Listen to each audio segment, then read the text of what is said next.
O título deste evento é... Olha, até já desapareceu. Geopolítica, USA e o Novo Mundo, não é? Eu não sei se alguém se lembra da primeira e única entrevista que eu dei, que é o primeiro episódio do podcast do Guru Mike Billings. Pessoal, vocês lembram-se de ter visto isso? Já não está disponível, pois não? Eu acho que está. Dá para fazer share aqui. Share. Acho que dá. Share. Apresentação da palestra. Acho que é aqui. Com o Jorge Marrão. Exatamente. Já ouvi umas 5 vezes, diz o Gonçalo. Gonçalo, se tu ouviste 5 vezes, tu lembras-te da teoria geral? Ou seja, do que é que eu estava a dizer? Ou seja, em 2021. Acho que me lembro, Miguel. Lembras-te ou diz tu, David? Ruben? Eu, se bem me recordo, ou então posso estar a confundir aqui com outro podcast, mas eu, se bem me recordo, a tese era que os Estados Unidos, basicamente, a guerra está a ficar cara para os Estados Unidos. E, portanto, eles, a tendência será abandonar toda aquela parte do Médio Oriente e a proteção dos mares, que é o que eles fazem.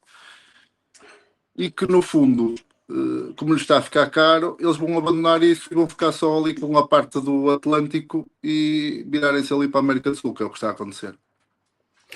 Exatamente. E que nós, Portugal, podemos ter alguma sorte com isso, se soubermos aproveitar a surfar a onda, e eventualmente ali o oeste da África, não sei, mas pronto, isso era, pelo menos eu penso que era a tese, assim de forma geral. É isso. Eu trouxe para este podcast, eu vou publicar este podcast para o pessoal, para o resto do pessoal ouvir, mas basicamente neste podcast temos aqui pessoal do Quinto Império, também para ajudar a ter, isto também ter mais piada, vocês fazem umas intervenções, fazem umas perguntas, o que é que achas disto, daquilo, para não ficar só um monólogo chato. E então, o que é que nós temos aqui? O Gonçalo Prazeres também disse, sim, a guerra começou em 2018 com os chips, a globalização acabou ali. Exatamente. A minha tese, que eu desenvolvi, e através também de falar com outras, ver outros trabalhos, outras pessoas, outras filosofias, a minha visão do mundo era que em 2018, não é, começou uma guerra comercial, não é? E a minha grande dúvida até 2022 seria, porquê esta dúvida? Porquê é que os Estados Unidos estão a reagir de uma forma tão agressiva à China? O que é que se passa? Não é? E nós fomos vendo as coisas a acontecer, os drones a aparecer, e eu disse, a guerra está a mudar de estrutura, a guerra está a ficar com uma economics completamente diferente. Antigamente tinhas de ter super navios cheios de aviões, agora estou com um drone, um exército de drones arrebentas tudo, por uma fração do preço. Um drone de 1 milhão arrebenta um barco de 300 milhões. Ou seja, as economics da guerra estão a mudar. E então os Estados Unidos, eles sabem muitas mais coisas do que eu de longe, não é? Como se deve imaginar, eles têm acesso à informação toda. E quando aparece o ChatGPT, e o momento que aparece o ChatGPT, então as coisas ainda fizeram mais sentido para mim, que foi, isto é uma mudança de paradigma, isto é uma mudança, uma transformação tão grande que os Estados Unidos já sabiam do ChatGPT antes de ele ser lançado, como vocês devem imaginar. Tipo, ninguém lança um produto destes Estados Unidos sem o governo saber e sem as autoridades centrais saberem, porque senão davam cabo de ti. Ou seja, quando acontece alguma coisa realmente importante, pegas no telefone e ligas para o presidente, não é? É muito simples.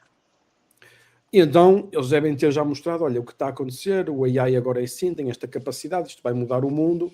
E então, se vocês repararem, a cena dos chips acontece antes do problema do ChatGPT, antes de aparecer o ChatGPT. A guerra aos chips acontece antes do ChatGPT.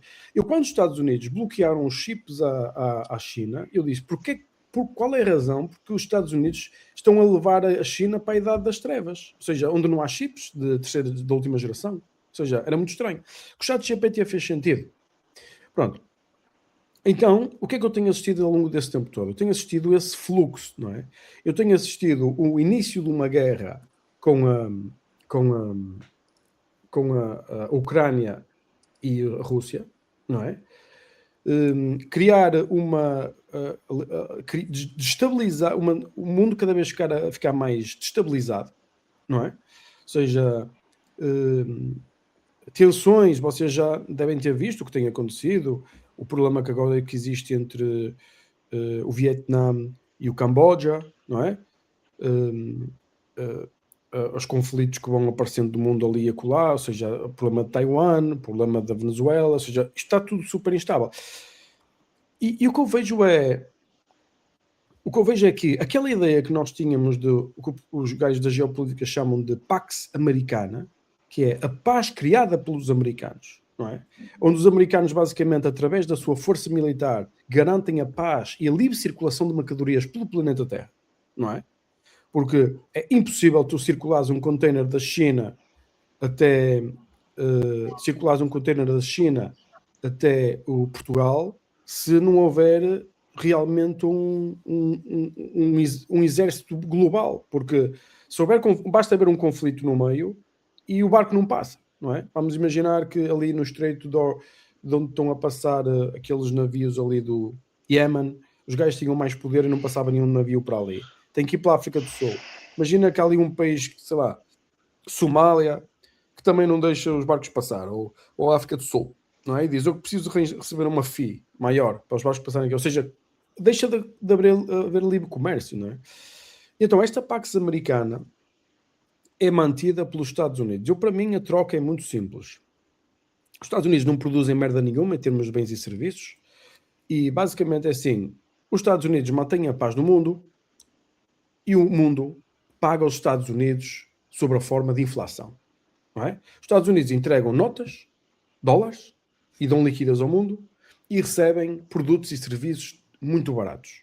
Esta é a troca que existe. Os Estados Unidos decidiram que a China começou a ficar poderosa e desenvolver-se tecnologicamente e tudo, e eu acho que os Estados Unidos de alguma forma decidiram que isto era para acabar. Eles decidiram, acabou, Pax Americana acabou. Nós vamos fazer um novo mundo para nós. Isto é a minha visão. E a partir daí, se nós observarmos o que está a acontecer, eu acho que é justamente isso que está a acontecer. Por exemplo, o pessoal, os Estados Unidos neste momento invadiram, vamos imaginar, a Venezuela, certo? E o pessoal diz assim, e tal, o que é isto? O que é isto de invadir a Venezuela? Onde é que está o chamado direito internacional? Não, o direito internacional só existe se houver alguém a fazer enforcement do direito internacional. Se quem tem poder para fazer enforcement destrói o próprio direito internacional, de que serve falar em direito internacional? É o mesmo que a polícia em Portugal dizer, olha, nós temos as armas e agora vocês vão trabalhar para nós. Eles é que são as pessoas que têm que fazer o enforcement da situação. Se eles pegam nas armas e nos tornam escravos, o que é que nós vamos fazer? Não vamos fazer merda nenhuma. Portanto, esse conceito, este mundo imperialista que nós vivemos hoje, sempre existiu. A única diferença é que eu acho que hoje o Trump diz as coisas de uma forma com um estilo diferente, com mais claridade. Diz, olha, eu quero mudar, quero que a Venezuela agora produza petróleo para nós e que as empresas americanas saquem o petróleo porque nós não queremos ficar dependentes do Middle East. Eu quero ficar com a Groenlândia porque é para a minha segurança mundial, nacional. E vira-se os dinamarqueses, não podes. E os americanos dizem assim, queres que seja de graça ou queres receber dinheiro? Essa é a única pergunta que se pode fazer. Houve um gajo do Canadá que foi da Dinamarca, que foi claro, ele disse assim, nós sabemos que não estamos ao mesmo nível dos Estados Unidos. Nós sabemos. A Dinamarca não tem a mínima hipótese. Se os Estados Unidos invadirem a Dinamarca, acabou-me. O que é que se vai fazer? Ora, a Marinha dos Estados Unidos é 7 ou 8 vezes mais poderosa que todas as marinhas do mundo que existem, não é? Juntas. Tipo, isso já é um poder do caraças. Mas se os americanos pegaram na sua marinha e a trouxerem para a América, onde não existe nenhum país que sequer tenha marinha, que é uma coisa diferente. Ou seja, aqui não existe nada. Ou seja, o domínio é tal ordem e o controle é tão absoluto, fica mais fácil de gerir e administrar. Ao mesmo tempo que estão a acontecer estas mudanças. Pronto. Então, eu não tenho dúvidas que a visão que eu tinha no passado dos Estados Unidos quererem controlar o hemisfério ocidental e esquecerem o resto do mundo, eu acho que vocês, se calhar, só olhando para o que está a acontecer, eu acho que vocês também aceitam isso como realidade, não é? Os Estados Unidos a querer a Groenlândia, a chegar ao Panamá a dizer os chineses têm que sair, eu quero mudar o mar para, como é que é? O mar do Golfo da América, não é? Começa a mandar bico o presidente da Colômbia. Aquela operação especial na Venezuela, aquilo é uma coisa brilhante, meu. Entrar num país e raptar o seu próprio presidente é uma cena de outro mundo, meu. Mas vocês já imaginaram que os americanos entraram num país e raptaram o presidente? O que é isto? Nenhum país tem sequer mínima capacidade de executar uma operação destas. Isto é uma operação do nível absolutamente... Não, só os americanos é que têm mesmo esta capacidade. É preciso mesmo ter tecnologia, organização e como é que se diz? Insight sobre o que se passa. É brilhante. Isso também dá um cagaço a quem? Vamos imaginar como é, o que é que está neste momento a pensar o presidente de Cuba? Ou o que está neste momento a pensar o presidente da Nicarágua? O que é que está a pensar?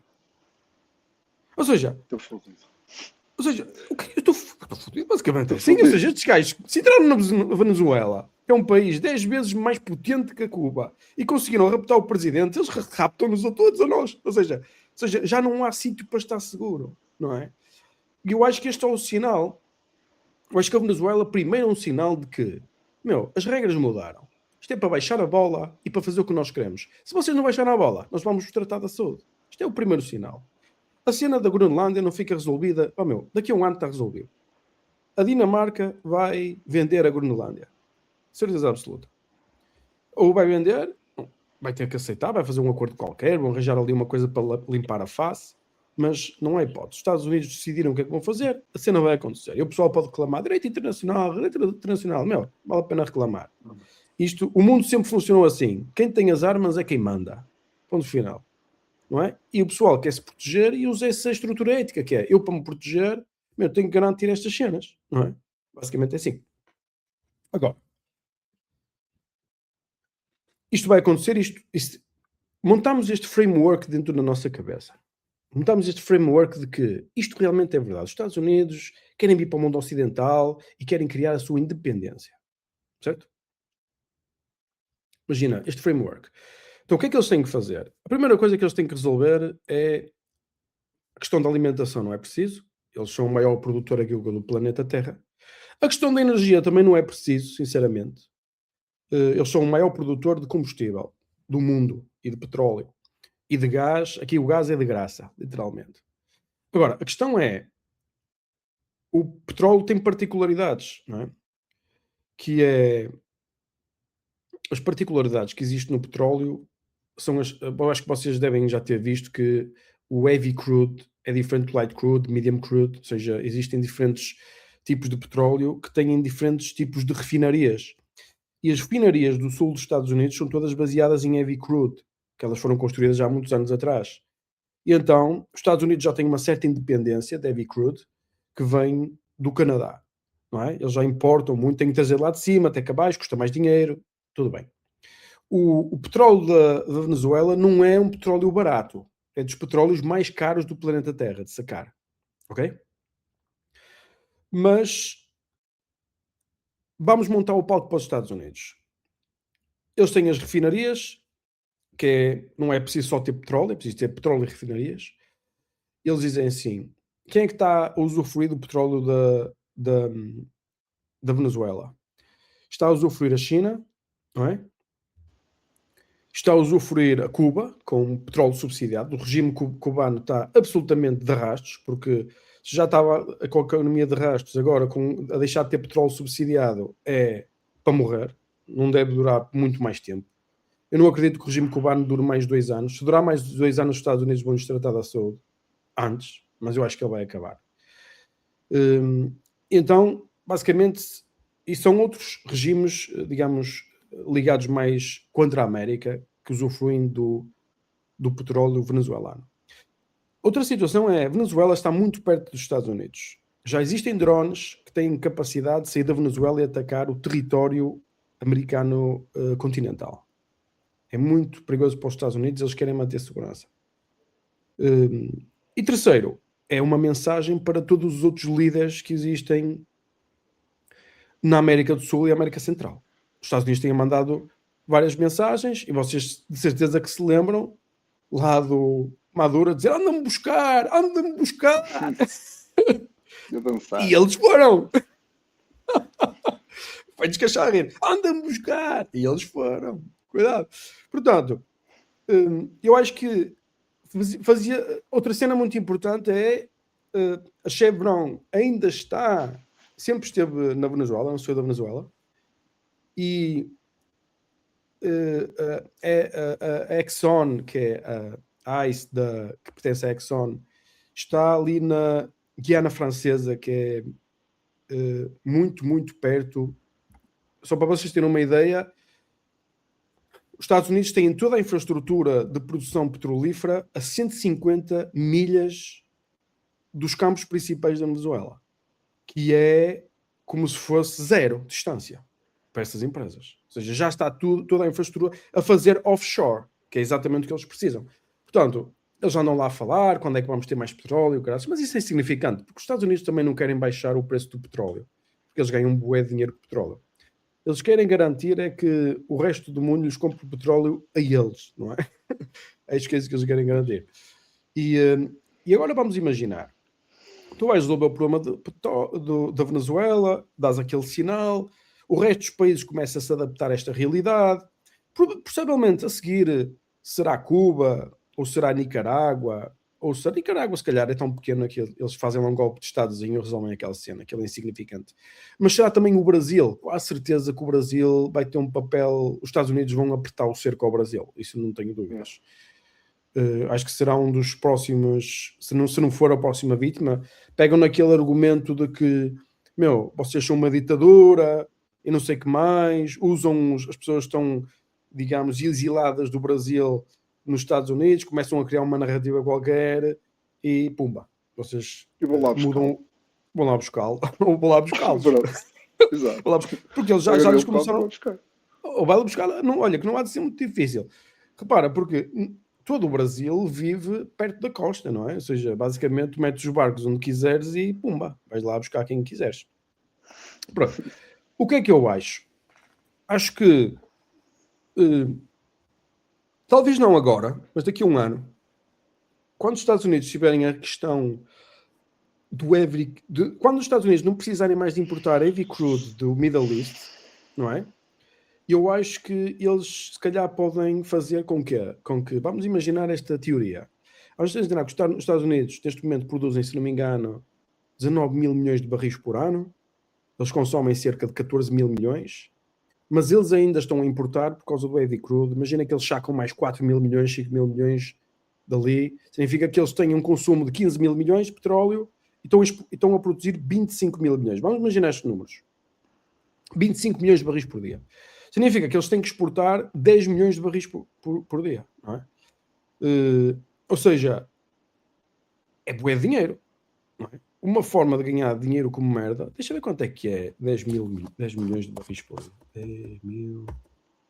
10 milhões. Vou tirar 3 zeros. 10 milhões vezes, vamos pôr, $60.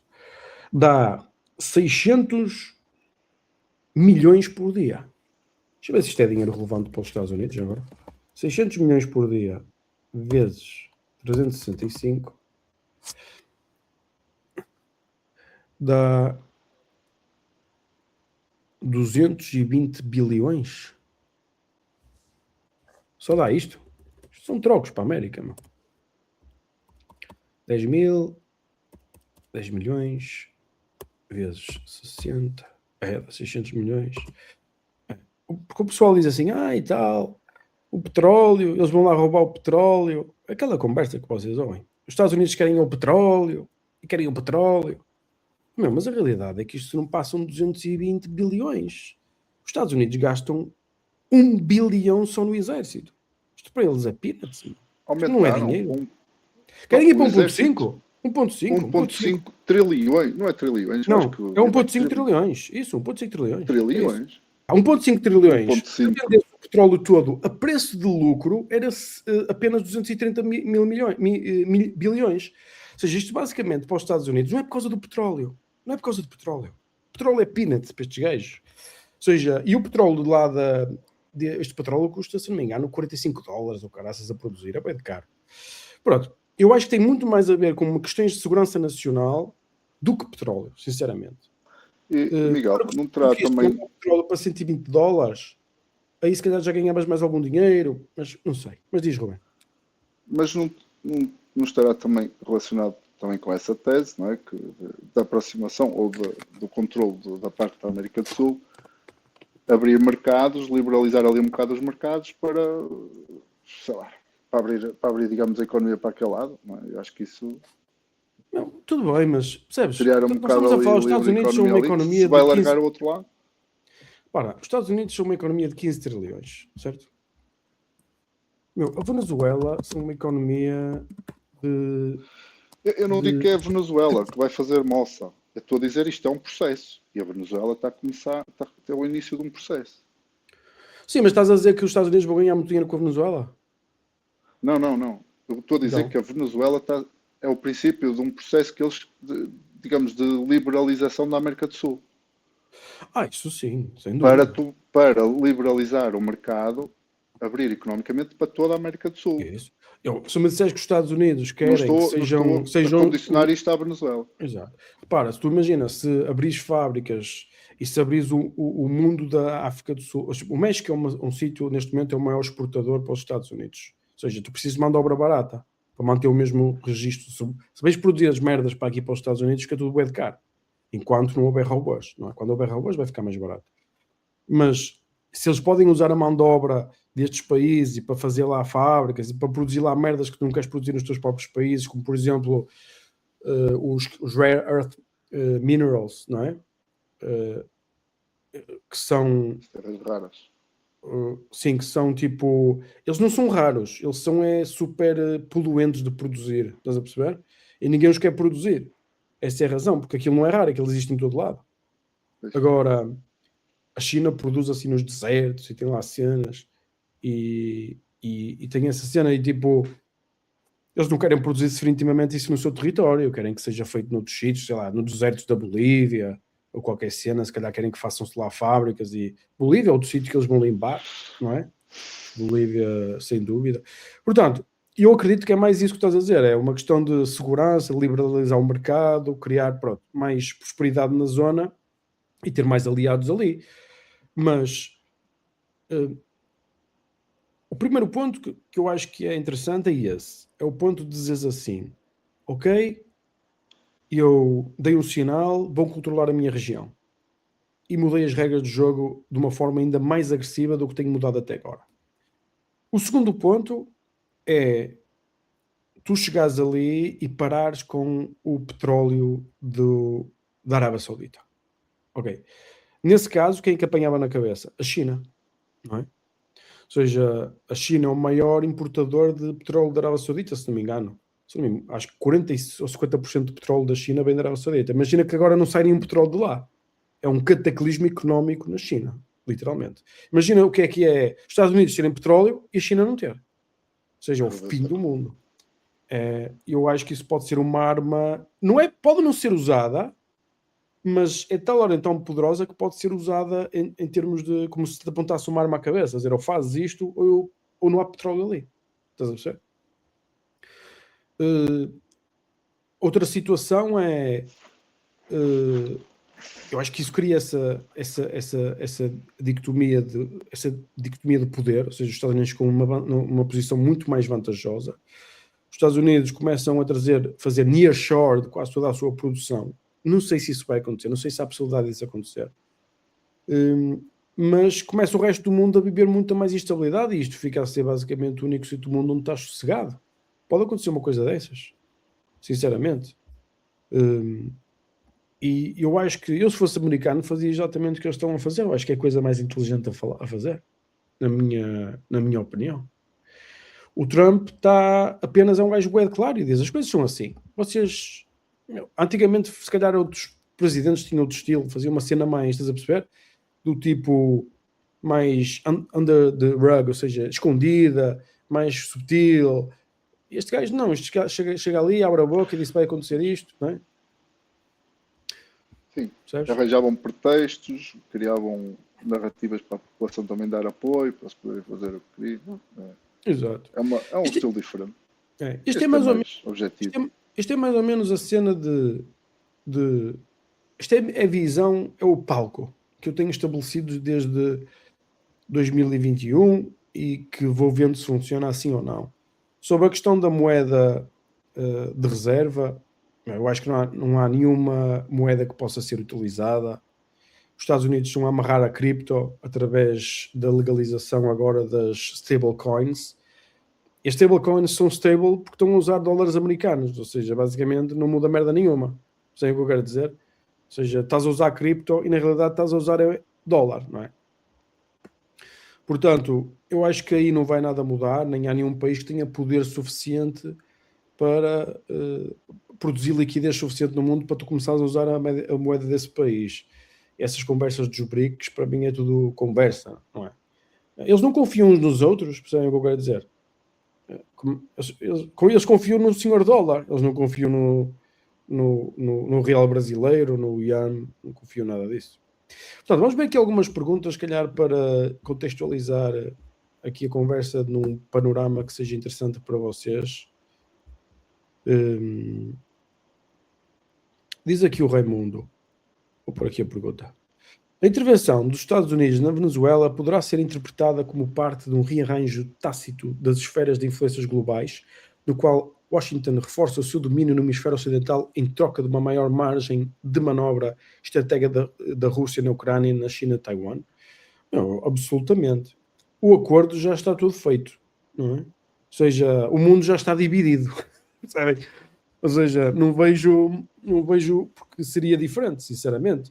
Ou seja, eles reúnem-se, dizem, olha, eu quero isto, quero isto, quero isto, outro gajo diz eu quero isto, outro gajo diz eu quero isto.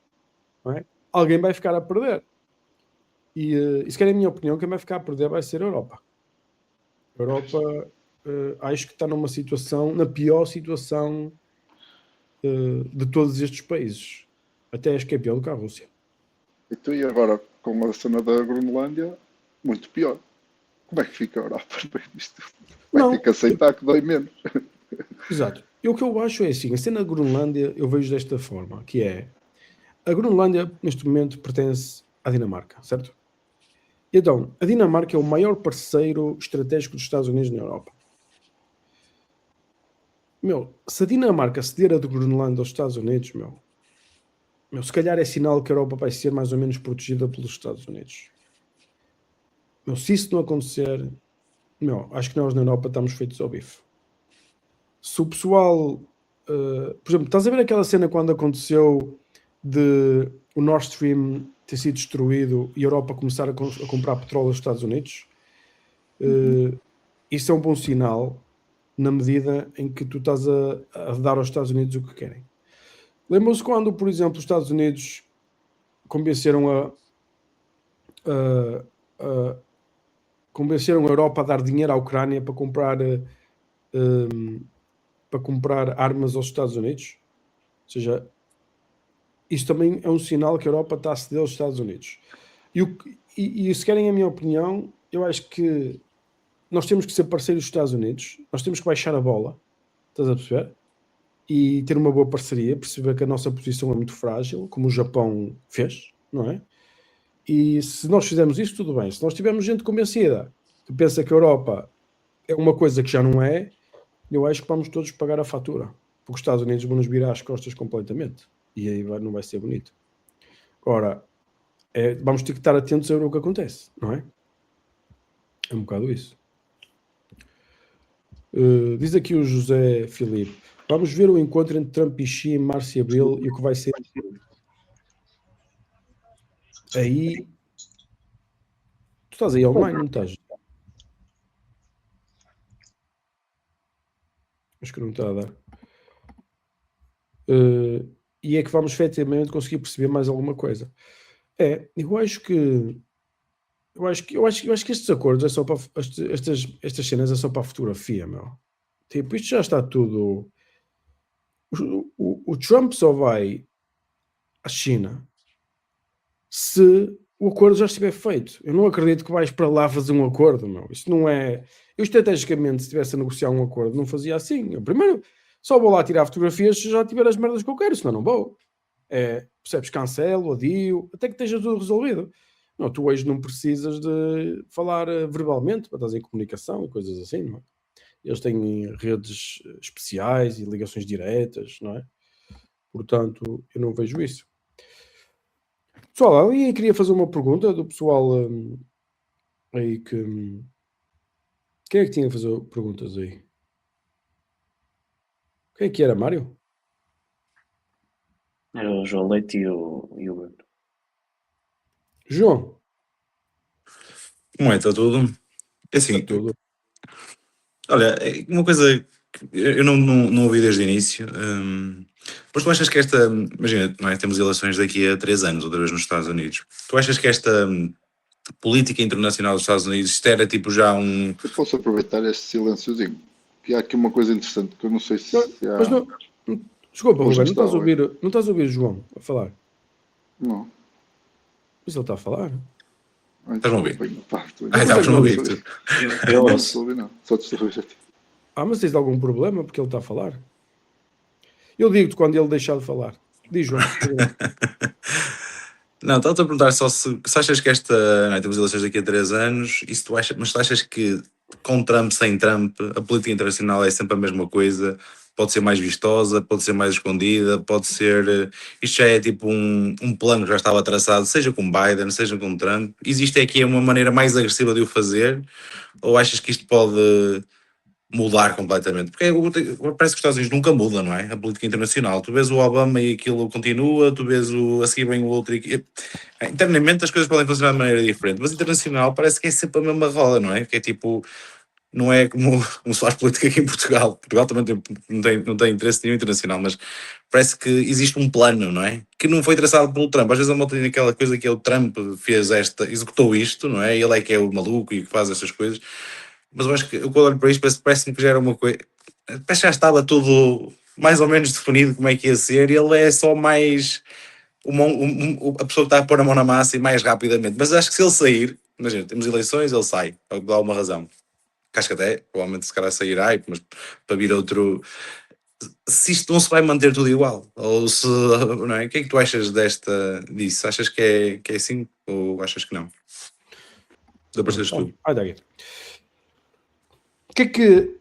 Eu, claro que reflito nisso, ou seja, existe uma estratégia. Será que esta estratégia, quando mudar o presidente, vai mudar completamente? O que é que adianta ter uma visão geopolítica se está sempre a mudar tudo para a esquerda e para a direita? São perguntas absolutamente legítimas.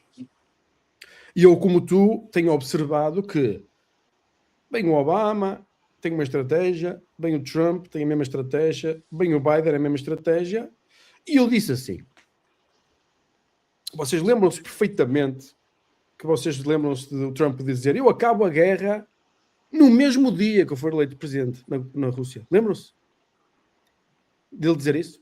Eu disse assim, ok, isso é verdade que ele consegue acabar a guerra no mesmo dia, mas os Estados Unidos não querem que a guerra acabe.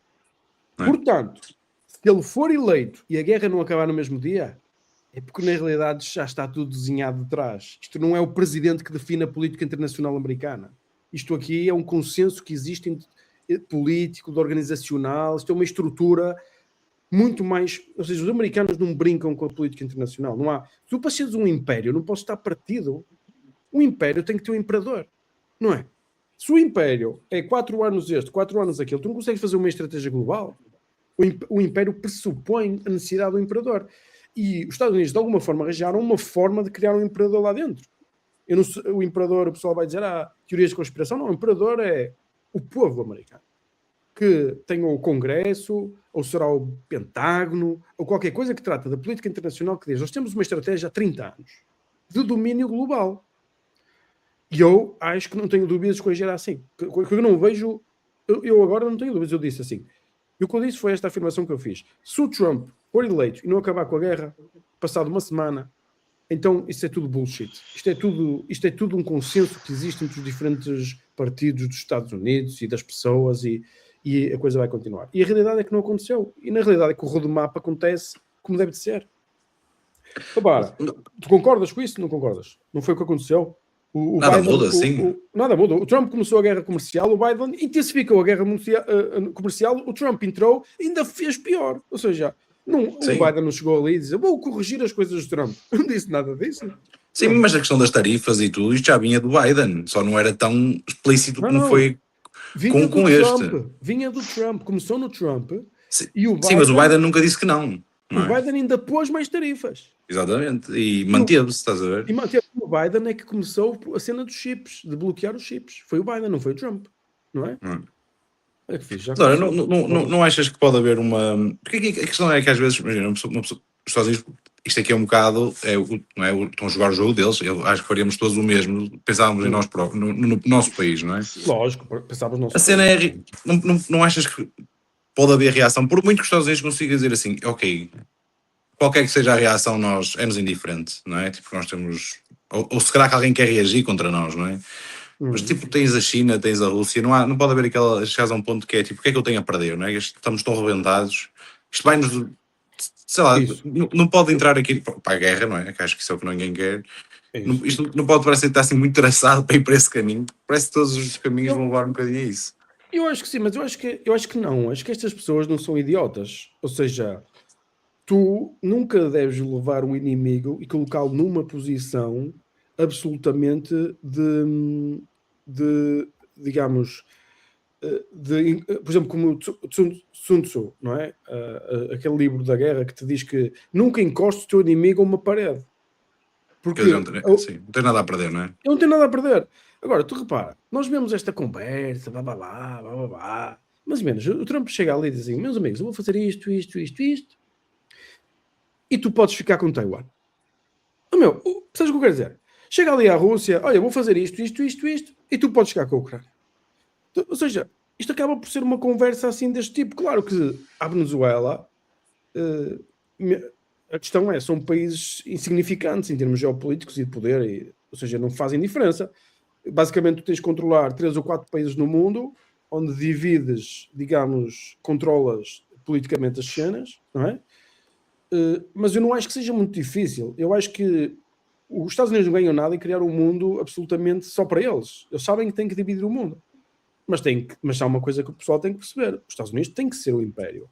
Porque eles são o império atual e o império só termina com muita guerra e confusão. Nós não queremos que os Estados Unidos deixem de ser império durante a nossa vida, pessoal, nem durante a vida dos nossos filhos. Porque vai ser o puta que pariu.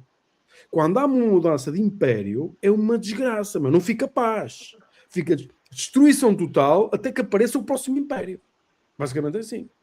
Portanto, o que nós queremos é que o império dure, pelo menos, para nós e para os nossos filhos, para os nossos netos que resolvam um problema, meu. Mas eu acho que, por exemplo, o pessoal diz assim, o dólar vai acabar. Mas se o dólar acabasse, era o fim do mundo, meu. Literalmente, era o fim do mundo. Era o fim do mundo como nós conhecêssemos. Era uma falta de liquidez, era uma falta, não havia, ou seja, era uma intensidade, imagina, se os dólares não se continuarem a multiplicar, toda a nossa dívida que temos indexada a dólares, ela fica basicamente impossível de pagar, porque o dólar cada vez fica mais raro. E então a tua moeda desvaloriza em relação ao dólar. Nós queremos é que as pessoas usem mais os dólares, para os dólares ficarem mais baratos, para um gajo pagar menos juro. Um bocado assim. Ou seja, neste caso, estamos a falar de... O mundo está funciona todo em cima dos juros, não é?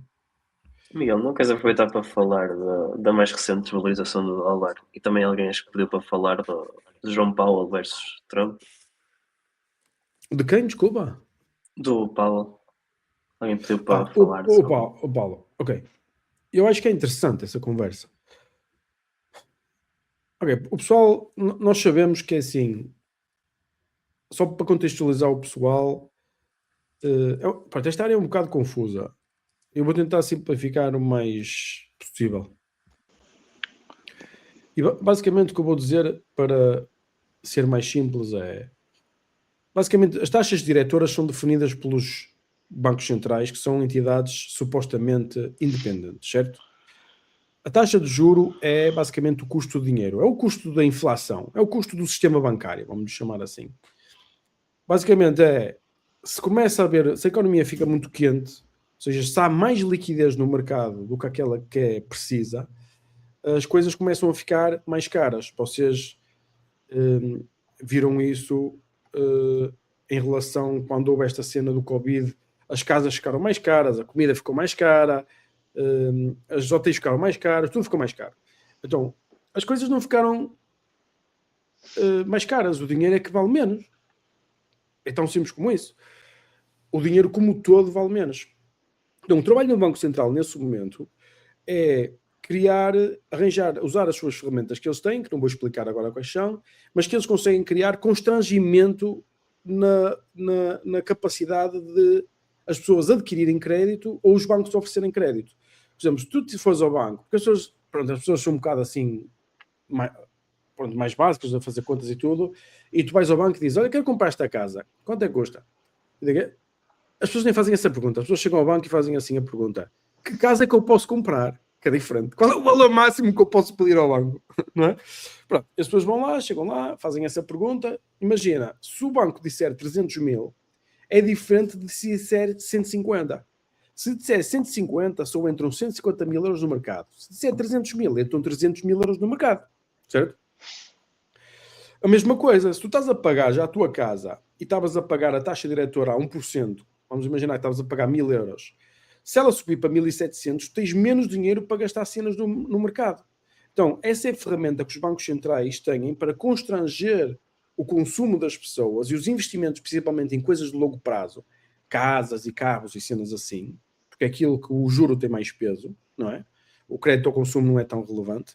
E então, basicamente, essa ferramenta mantém as coisas mais ou menos equilibradas. O que o Trump está a pedir há muito tempo, como sabem, o sucesso de um presidente é uma coisa de 4 anos ou 5 anos, não é? Ou seja, quanto mais a economia estiver poderosa durante o meu termo, mais famoso eu fico no futuro, não é? E eu acho que o Trump também quer isso. Então o que o Trump queria era que o Paulo descesse as taxas, faz com que as pessoas estejam todas muito mais à larga, com muito mais dinheiro e muito mais felizes, mas também cria um problema à frente que vai aumentar a inflação e arrebenta tudo. Estás a perceber? Ou seja, as pessoas começam a reclamar que agora o dinheiro não dá para nada, as coisas estão bué de caras, ou seja, é como se fosse, no princípio é muito bonito, mas depois começa a haver stagflation, que a economia deixa de crescer. Os preços continuam a aumentar, mas a economia deixa de crescer. Portanto, e eu não sei se esta guerra, neste momento que o Trump fez, não sei se fez, mas não sei se foi o White House que fez, mas o Trump sempre deu a entender isso, que foi, vamos meter um processo judicial ao Paulo, que é o presidente do Banco Central, com um objetivo de... As pessoas dizem que o objetivo é que eles estão a gastar muito dinheiro lá nos headquarters deles, nos edifícios principais, e que vão pôr toda a gente em tribunal, e não sei o que, não sei o que mais. E o pessoal está a dizer que isso é pressão para ele mexer com as taxas, certo? Mas eu acho que nós temos... Isso é o pensamento mais básico. Eu não acredito em nada disso. Eu tenho que pensar isto é tudo um teatro. É tudo um teatro. Ou seja, o Trump não é burro. O Trump sabe, se as taxas descerem mais do que deviam descer, o Trump sabe que cria inflação e que depois já fica uma economia de merda que os americanos vão saber. O Trump, e as pessoas que estão com o Trump, não são burras. Eu vejo pessoal no Twitter a dizer, estes gajos são burros, estes gajos não. Burro és tu, que és pobre. Não é? Os americanos e o Trump são bilionários, meu. Eles é que sabem as merdas, tu tens é que estar atento e aprender, mas não é criticar quem tem bilhões, meu. Não sei o que eu quero dizer. Os gajos estão a fazer um papel e tu cais como um palhaço no papel. E então, nós temos que pensar o que é que estará por trás? Porquê é que eles estão a fazer este teatro? Porquê é que eles estão a fazer isto? O que é que se passa? O dólar desvalorizou. Eu acho que o dólar não desvalorizou. Se nós olharmos para o euro-dólar, o dólar não está muito baixo, não é? Ou seja, o dólar já, por exemplo, nos últimos... O dólar em 2008 estava a 1,55, não é? O dólar em 2013 estava a 1,15, por exemplo. Ou seja, ele tem estado muito estável nos últimos 10 anos. Portanto, estes movimentos de 1 ano, 2 anos são um bocado irrelevantes, não é? Portanto, eu pessoalmente acredito que o dólar terá uma tendência a valorizar. Ou as coisas dos Estados Unidos têm que ficar mais caras e tem que haver inflação. Ou seja, basicamente o diferencial entre a capacidade de um americano tem que ser ainda maior do que é em relação ao resto do mundo. Neste momento, um americano tem mais ou menos o dobro do poder de compra da média europeia. Neste momento. E eu acho que este diferencial tem que intensificar ainda mais. É a minha opinião. E eu acho que isso ou é feito pela desvalorização do euro, neste caso, e das outras moedas, a valorização do dólar, ou é feito pelo crescimento económico nos Estados Unidos. Ou seja, vai dar a mesma merda. Ou seja, não sei se vocês perceberem, se o dólar valorizar 5%, significa que os Estados Unidos com 5% com mais poder de compra em relação ao resto do planeta. Mas se a economia dos Estados Unidos crescer 5% e o resto do mundo crescer 0%, os Estados Unidos também ganharam mais 5% de poder de compra. Ou seja, isto pode funcionar num lado ou pode funcionar no outro. É indiferente os lados. Ou pode funcionar 2,5 ali, 2,5 ali. Não é? Eu não sei se vocês viram quanto é que os Estados Unidos cresceu no último trimestre. Foi uma cena brutal. Deixa eu ver aqui, só para eu dizer o nome certo.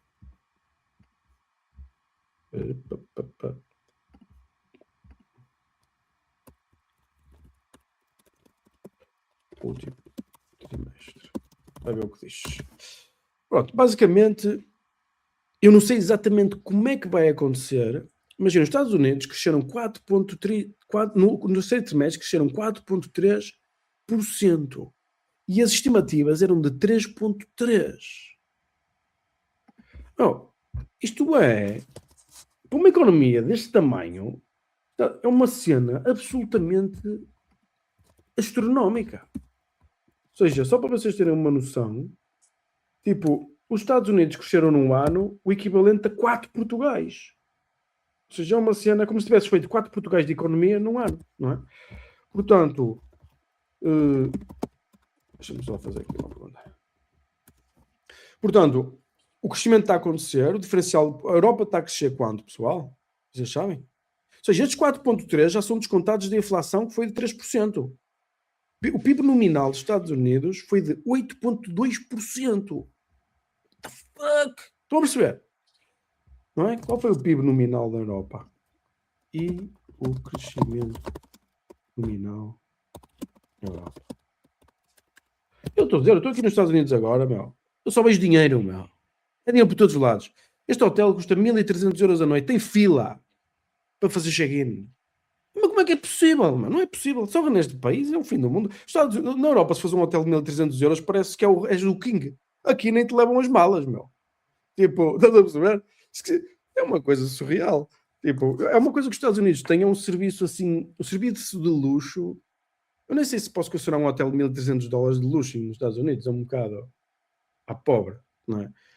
Mas, tipo, para teres luxo aqui nos Estados Unidos, eu acho que tens de pagar para 5.000 euros por dia. Senão não é luxo. Não, és bem tratado, mas não estiques muita corda. Tu vais a outro país qualquer, 1.200, 1.300 euros, parece que és o King, parece que chegou o King, hotel, descaixar a rir. Não é? Aqui, pronto, é diferente. Por exemplo, a Europa cresceu 3,4% nominal. Eu estou por nominal. O que é que significa? Significa que nós temos aqui um diferencial de 5% num ano. 5% num ano. Nem é preciso o rate mexer. Os Estados Unidos estão 5% mais ricos que a Europa num ano. Certo? Agora, imagina que botas 3 anos, 15%. O dólar desvaloriza 10%.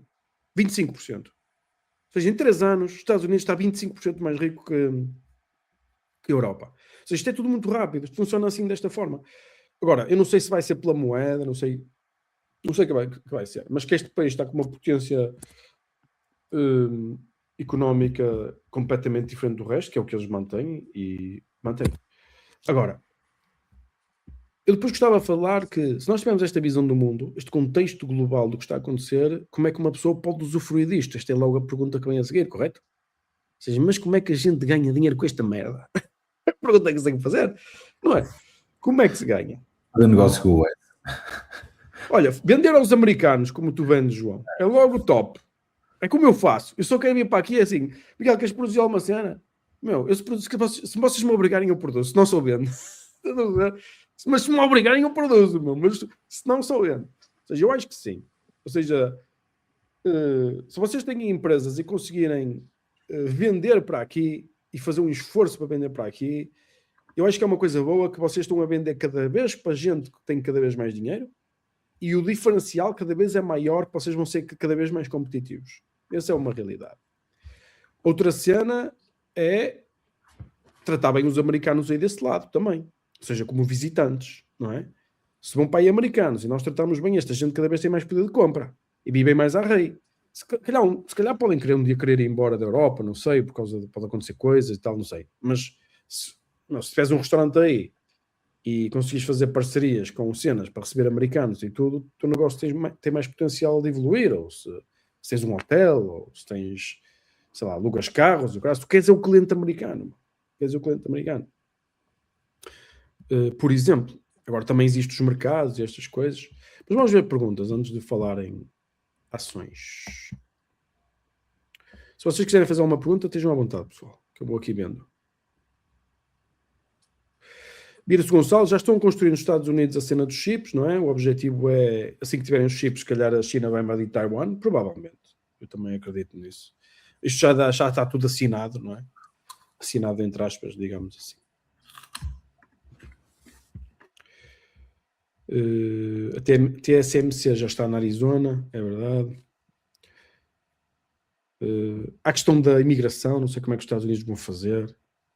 A pior coisa que os Estados Unidos podiam fazer era abrirem a porta assim aos imigrantes europeus. Já imaginaram? Os Estados Unidos dissessem assim, agora os europeus todos com formação podem vir para aqui. Era a pior ou a melhor? É a pior coisa que podia... Imagina, se acabas a inteligência toda da Europa. Imagina assim, Europa. Não, estou a dizer, é a pior coisa que podia fazer à Europa. À Europa. A pior coisa que podias fazer à Europa. Era um desastre. Mas E eu acho que eles vão preparar essa bomba. Mas essa percepção, se acontecer, as pessoas perceberem esta dinâmica dos Estados Unidos, se calhar vai acontecer. Em massa, não é? Se calhar vai acontecer. Imagina, tu crias um diferencial maior, não é? Crias um visto especial para tu vires para aqui trabalhar e durante a prazo, sei lá, com vistos E2, por exemplo, agora, olha, o visto E2 agora é uma maravilha. Ou é 1, desculpa. É 1 ou 2, não sei. Portanto, eles arranjam qualquer tanque. Primeiro, repara, o roadmap é simples. Eles criaram aquele visto Gold e agora estão a criar o visto Diamond. O visto Diamond é mesmo para atrair os bilionários. Pessoal que tem mesmo dinheiro como merda. Custa 5 milhões. Tipo, é visto a guru. Basicamente é assim. Tu vens para aqui, podes ficar aqui 270 dias, todo o dinheiro que ganhas fora daqui, não pagas. Isto é a melhor coisa que pode haver. Ou seja, tu és residente aqui, fiscal, mas todo o dinheiro que ganhas fora pagas zero. Isto é o que oferece muitos países que atraem os bilionários, não é? Ou seja, como a Singapura, como a Suíça, com o coisa que eles têm, como, por exemplo, como fez a Itália, como fez a Grécia. Ou seja, eu acho que eles começam por aqui, depois vão estruturando os vistos que eles têm para atrair cada vez mais a inteligência europeia, à medida que a indústria vai aumentando. Porque eles aqui não têm gente suficiente, pessoal. Não há gente suficiente. Não há gente de funcionários aqui. Percebes? Isto é tudo uma conversa. Tens a inteligência e o capital, não é? Porque tens muita gente que, não é, que já está muito mas bem repara, estabelecida, mas prefere repara como é que isso, mas repara como eles são finos. Repara, João. Repara como estes gajos são bem inteligentes. Primeiro, tarifas. Ou seja, se queres produzir aqui, tens que vir para aqui. Certo? E então muitas fábricas estão a abrir indústrias aqui e não sei o que mais. Agora, tarifas, atrair o capital. Vistos Gold, vistos Diamond, estas merdas para atrair gente rica. Depois tens o capital, esse capital vai sendo instalado e agora tens que abrir as portas às pessoas para virem imigrar para aqui. Para a inteligência imigrar para aqui. Certo? Ou seja, isto é tudo um processo bem feito e como deve de ser. Os armazéns estão todos feitos, meu. Está tudo feito, meu. Sabe o que eu quero dizer? Isto é uma coisa bem gerida, meu. Estes gajos não são um império porque são totós. Eles são um império porque são os melhores do mundo. De longe. Nem há comparações. Meu, qualquer empresário que venha aqui e vê esta merda diz, meu, que passa aqui muito tempo e vê bem como é que esta merda funciona. Isto é um nível completamente diferente. Então, no momento que eles abrirem isso e que tu tiveres aí um portuguesinho a ganhar, sei lá, 40 ou 50 mil euros e tu podes ir trabalhar como eu, empregado de mesa, e ganhares 8 mil, 9 mil euros aqui, não é? Estou a falar de empregado de mesa, porque se tiveres aquelas funções elevadas, se calhar estás a ganhar 120, 130, 140. Meu, isso tira toda a gente da casa deles, estás a perceber? Ou seja, puxa muitas pessoas, não é? É um bocado assim. Quero-vos contar uma história. Da parte económica, não é? Que é? Só estamos a falar da parte económica, ainda tens tudo o resto. Tens a segurança, tens Claro, essas claro. merdas todas. Repara, eu ontem estava aqui, meu, e fui ao Target. É tipo um supermercado, Target, vocês já devem ter visto na internet. É tipo um continente. Eu entrei no Target, queria comprar não sei o quê, era umas chaquetas de proteína, que eu queria roubar umas amostras para copiar, tenho aí um produto bem bom, eu vou fazer. E então entrei lá no Target, ouço assim, uma senhora a dizer, olha, quero falar com o gerente. Está lá fora uma criança num carro, fechado. E eu peguei nas minhas chaquetas, fui pagar e fiquei 3 minutos na fila. Saí. Tinham passado 8 minutos desde que ouvi a senhora a falar, ouvi o vidro do carro a ser partido pelos bombeiros, meu. 8 minutos, meu. Puta que pariu, meu. É incrível. Tens que admitir. Estas merdas impressionam-me, meu. Sabes que assim, como é que é possível, em 8 minutos, os bombeiros chegarem, 3 carros da polícia, partirem o vidro da criança, estás a perceber? Do carro, estás a perceber? Em 8 minutos. Eu nem acreditava que era possível fazer essa merda. Eles já tinham chegado, por exemplo, a um sítio que tocou, uma casa que eu estava, tocou o alarme, eles chegaram em 6 minutos à minha casa, ou 7, ou 5, assim uma coisa ridícula, polícia. Repara, a questão é, as merdas aqui funcionam de uma forma distinta. Há um tipo de... Não é perfeito, não é um país perfeito. É de longe o melhor país do planeta Terra. Isso é. Agora, essas cenas convencem os empresários, ou seja, convencem o capital e convencem a inteligência, não é? Os Estados Unidos têm muitos problemas, mas ainda continua a haver um desequilíbrio em relação ao mundo. Eu acho que eles têm a capacidade de atrair a inteligência. Eu acho que eles vão continuar a atrair. E isso seca muito a Europa se isso acontecer, não é? Eu tenho medo que isso aconteça. A minha questão era relacionada não com a Europa, mas mais com Portugal em si. Boa noite, antes de mais. Muito Boa noite. E era para saber, em termos funcionais, que utilidade é que Portugal poderia oferecer aos Estados Unidos, além da geografia. Isso. Eu acho que essa também é uma excelente pergunta. Eu naquele podcast 2022 eu falo nisso, né? Ou seja, eu digo que o melhor que nos podia acontecer a Portugal é sermos o sítio onde os americanos passam férias. Meu, isso era lindo, meu. Nós criámos assim umas cenas para eles e mantemos parece a Disneylândia do países antigos, está a ver? Atraímos os gajos, eles deixam uma nota brava lá, compram casas e consomem merdas, está a ver? Não, isso é uma das coisas boas. A segunda é tornarmos também a fábrica dos Estados Unidos em algumas coisas, como por exemplo, sei lá, nós somos bons em roupa, somos bons em sapatos, somos bons em outras merdas, em metalúrgica, estás a ver? E desenvolver competências noutras áreas, somos bons a produzir proteínas, não é? Estás a ver?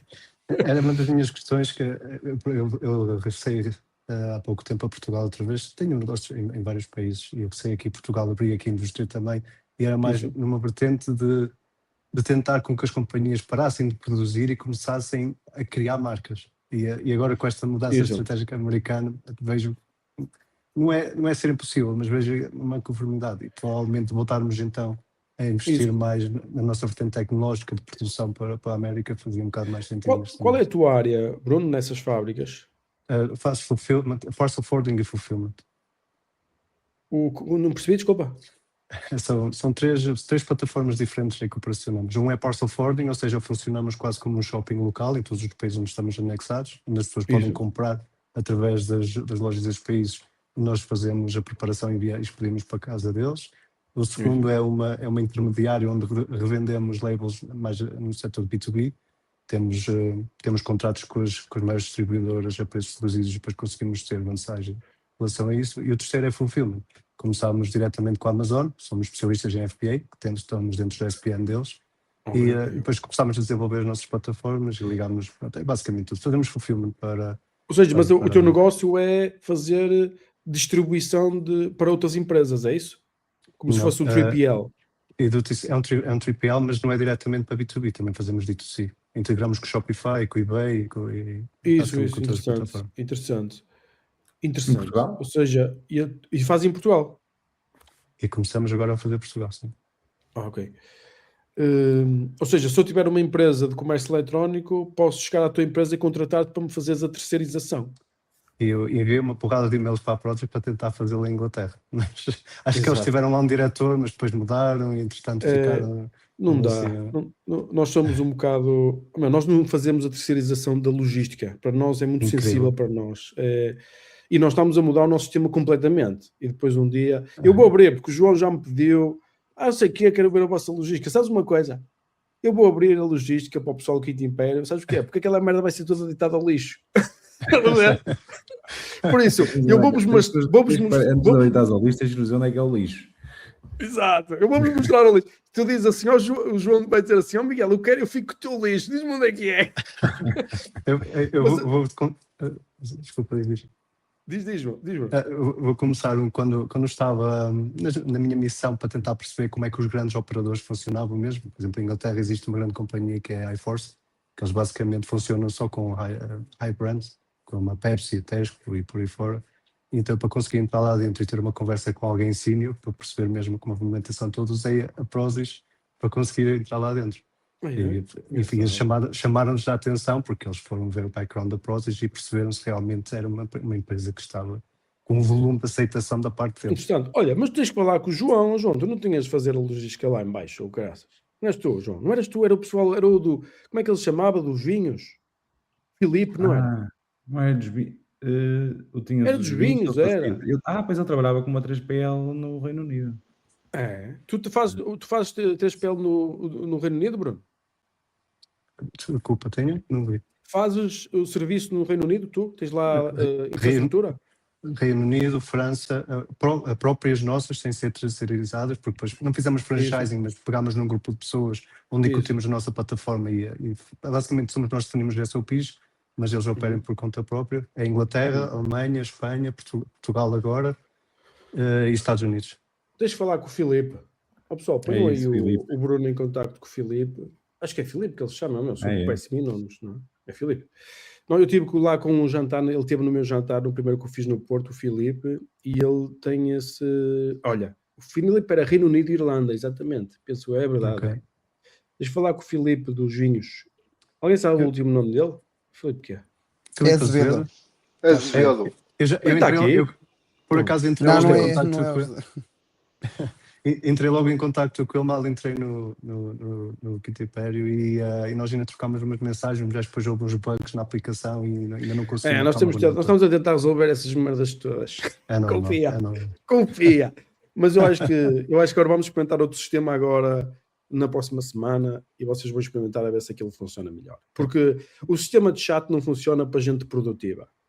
Nós não temos vida para estar no chat 2 horas, meu. Nós não conseguimos. Percebes? Um gajo está a trabalhar, tem que chegar ali e conseguir ver o que aconteceu em 10 minutos, no máximo. Não é? E depois lá uma resposta e o caraças. Senão um gajo não percebe nada do que está a acontecer. Então vamos usar um sistema diferente e vamos ver o que é que acontece. Pronto. Então, vira-se lá o chat do Jéssica falava dos canais há um ano. Um ano é pouco, meu. O gajo tinha que ver o que é que ia acontecer. Mas pronto, o que eu acho é eu vou fazer essa cena, vou abrir isso para vocês verem, eu vou falar lá com o meu administrador da logística, eu vou abrir uma cena, vocês vão fazer um pequeno contributo para o Quinto Império e poderão visitar, digamos, uma coisa que ninguém visita. E há empresas que estão muito chateadas comigo porque pedem para visitar, tipo só Nice e merdas assim, e outras empresas que já pediram, eu disse que não, e depois um gajo quer visitar a merda deles e eles não deixam visitar, eles dizem, vocês também não deixam visitar, não deixamos, ou seja, fica aqui uma relação de coisa. Mas porque assim, com esta a trabalhar, não tem tempo para visitas, meu, é um bocado assim. Mas nós estamos a reformular tudo e vamos deitar tudo fora, vamos fazer tudo de novo, ok? Literalmente tudo de novo.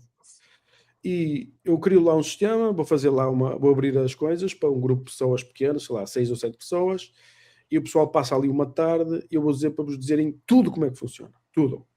seja, do princípio até ao fim, como é que o sistema funciona. Todos os segredos, ins and outs, de como é que ele está a funcionar. Pronto. E porque eu espero já este ano ter uma operação diferente em beta e depois de começar a converter tudo para o novo sistema. E vai ser tudo baseado em robotização, como vocês devem imaginar, super mais eficiente, mas é da pesada, dá trabalho. Olha, E então, a minha questão Miguel. era mesmo em relação a isso, visto que tu criaste uma das poucas marcas, poucas não, existem várias marcas, mas com tanta presença, principalmente internacional, isso. vais continuar a ir pela mesma direção e a desenvolver a tua própria marca em mercados externos, ou Isso, é uma vais excelente passar pergunta. por uma parte mais de produção para, neste caso, os Isso. Estados Unidos, que é onde se concentra tudo? Yeah. Essa foi a tua pergunta e essa pergunta é super inteligente. Assim, eu tenho uma tendência natural, eu acho que toda a gente devia fazer assim, que é primeiro tu, como é que se diz o ditado? Shoot for the stars, land on the moon, não é? Ou seja, tu primeiro vais buscar as maçãs gordinhas. O melhor que me podia acontecer a mim, eu consigo vender. Eu consigo vender proteínas, eu consigo vender as merdas todas que eu quiser. Agora, se me disseres a mim, como é que tu preferias vender, Miguel? Preferias vender na Amazon ou preferias vender fora da Amazon? Não é? Claro que eu preferia vender no meu website próprio, controlar tudo, fazer a minha própria logística e os meus próprios produtos. Isso é tipo, isso é um poço é melhor que ter um poço de petróleo, na realidade. Portanto, o que estamos a fazer agora é, estamos a tentar a executar nos Estados Unidos o mesmo modelo que temos na Europa, que é vender a nossa marca produzida por nós, com o nosso sistema logístico, o nosso sistema de publicidade. Isto é o nosso sonho. Vamos ver se dá ou se não dá. Se não der, um gajo vai dizendo, ok, não consigo ter isto. Será que consigo ter isto? Será que consigo vender, tipo, sei lá, pela Amazon, ou vender de outra cena qualquer? Ou seja, um gajo vai depois tentar, não é? Ver o que é que acontece. Portanto, mesmo no teu caso que fornece um serviço de logística, não é? Aqui há muita concorrência, mas tens que ter uma vantagem operacional aqui. Okay? No que é que eu quero dizer? Aqui os custos são todos muito altos, há muita complexidade, há muitas empresas a trabalhar para a Amazon, não é? A Amazon é quase tudo terceirizado. Ou seja, Não, está a começar agora. Eles mudaram todo o formato do próprio FBA recentemente. Na América e na Europa, eu já posso avançar, a partir de meados de 2026, eles vão começar a usar a mesma técnica na América agora. Que basicamente, que é o quê? há dois tipos, o FBA é Fulfillment by Amazon, ou seja, eles fazem o fulfillment lá dentro, e depois existe o FBN, que é Fulfillment by Merchant, que é, as três pelas fazem mas o não é próprio fulfillment. mesmo o FB, Fulfilled by Amazon, que quem são eles que fazem. trabalha, são eles que fazem, mas não são eles que fazem. Ou seja, o que eu quero dizer é, usas a tecnologia da Amazon, usas tudo da Amazon, mas os funcionários, as equipas e as empresas são contratadas, são tipo empresas terceiras, não são funcionários da Amazon. Não, já não funciona. Eles no início começaram assim, como na parte da distribuição. Aliás, eu estive dentro da Amazon, mesmo dentro da distribuição. Tu aqui podes visitar a Amazon e tu consegues fazer um pedido e visitar os armazéns aqui, nos Estados Unidos. Na Europa também, consegues pedir? Eu, por acaso, estive em reunião com o diretor da Amazon agora na Espanha na semana passada. E, então, como é que eles estão a fazer? Não como é que eles estão a fazer? Mas vão acontecer coisas boas em Portugal. Vamos ficar por aqui. Aqui podes dizer tudo. Aqui para os dias só vai estar para milhares de pessoas. São algumas dezenas de milhares de pessoas. Vão acontecer coisas boas. Finalmente. Mas em relação à própria Amazon, eles inicialmente utilizaram tudo e acabam por querer o domínio total. E a parte do fulfillment estão a fazer completamente o inverso daquilo que por exemplo, a distribuição levou. Que era o modelo 1.0, que era em companhias terciárias. O 2.0 já pegam em pessoas, random people, e dão-lhes o ensinamento. Já tem que ter alguma vertente. Tem um retrato psicológico muito único. Mas já são funcionários da Amazon? É tudo da Amazon? Não. O 2.0, o modelo ainda é um empresário próprio, em que vai desenvolvendo o fleet dele dentro da Amazon, mas com as condições e com tudo impostas pela Amazon. E basicamente ajuda a Amazon a criar o monstro que é. E agora lançaram o 3.0 ainda não é muito conhecido, mas o 3.0 já é tudo funcionário da Amazon.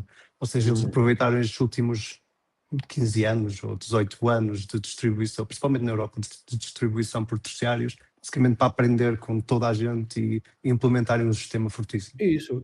Há um país qualquer em que as encomendas são entregues da Prozis, são entregues por carrinhas da Amazon. Em Inglaterra, alguém, não sei se é a Prozis, mas alguém a fazer ou dropshipping ou então a fazer Não reselling é de dropshipping, ou produtos. seja, vai uma carrinha da Amazon ao nosso armazém e a distribui. Ou seja, as carrinhas da Amazon distribuem. Em As nossas Inglaterra, em Não sei Inglaterra que país é. eu percebo pela FedEx. Se não me engano. Aliás, podia ser a FedEx ou a DHL. A Inglaterra também para já nós chegou a não ser. é. Ou se calhar vamos atacar a Inglaterra para este ano, talvez este ano ou para o ano, vou começar a martelar a Inglaterra.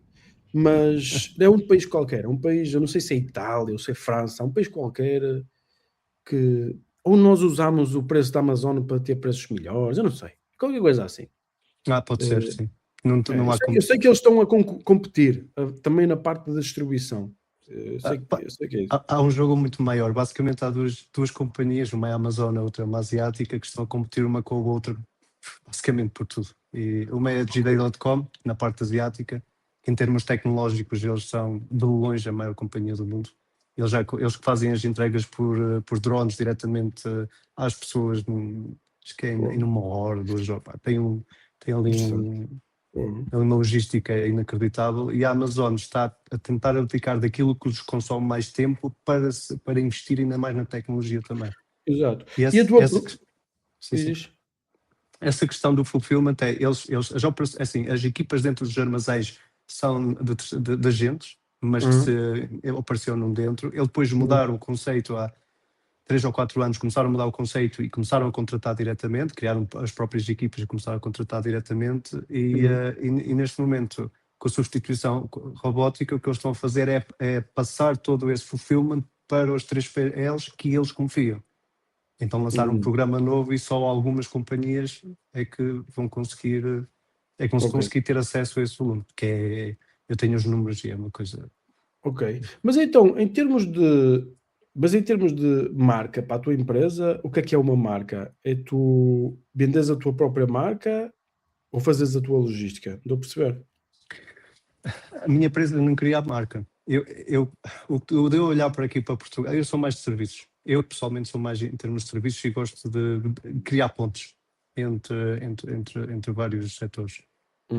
Aquilo que eu vi em Portugal foi, eu não tinha noção, já sei há muitos anos cá, e eu não tinha muita noção da qualidade fabril que existe neste país, e é inacreditável, é mesmo muito boa.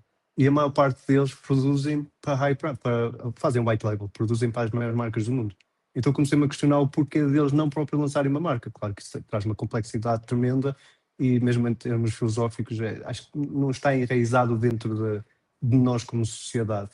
E eu faço muitas vezes esta comparação, se nos pusermos lado a lado com os espanhóis dão-nos 10-0. Porque a volatilidade deles em relação, seja o que for, é muito maior à nossa.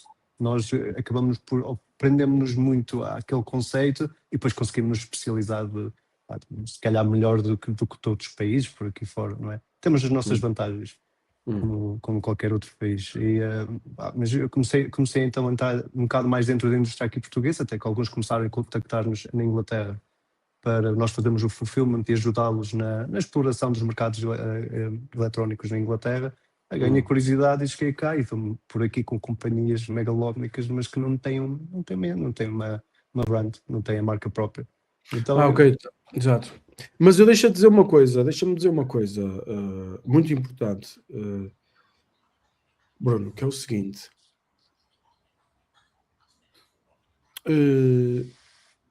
Vender o comércio eletrónico é lixado. É muito diferente, não é? É assim, eu digo-te uma coisa, se estiveres a falar numa fábrica, eu digo, a fábrica, tens o produto preparado e o caraças é 5% da complexidade do que é comércio eletrónico.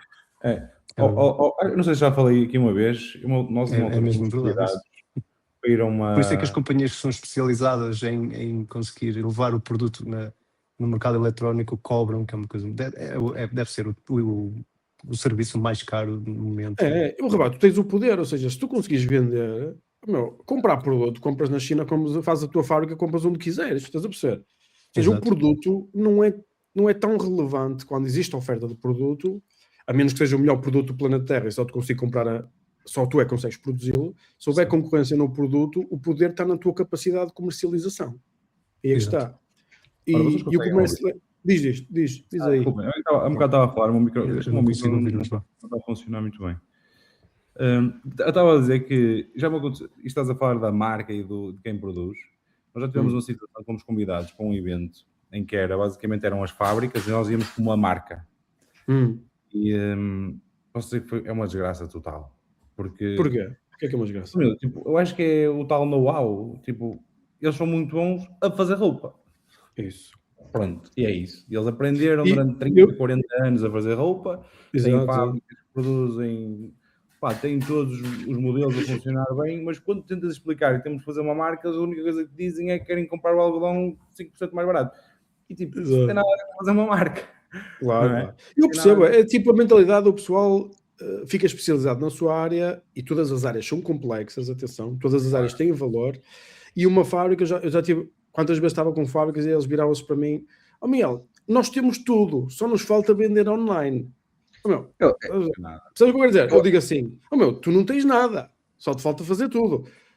O produto tem valor, mas a questão é a complexidade de logística online, que tem componentes de logística, distribuição, sistemas, publicidade, advertising, fora dos temas de publicidade, ou seja, tu juntas as peças todas, e é pesado, por isso é que há tão poucas empresas a fazer tudo, não é?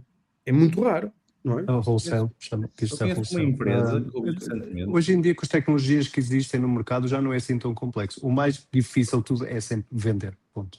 Trabalhar com marketing, implementar o produto. É magia. É magia. Magia. Exatamente. Mas repara, tu tiveres um sistema tipo, vamos imaginar, usas um puto de um Spotify, o caraças, quando chegas a um determinado volume, aquela merda começa a arrebentar, no sentido que já não te fornece competitividade, tens que produzir o teu próprio software, estás a perceber? Ou seja, a menos que estejas um negócio mais simples, o que eu quero dizer é, quanto mais dominares ferramentas diferentes, mais edges tu tens em relação ao concorrente.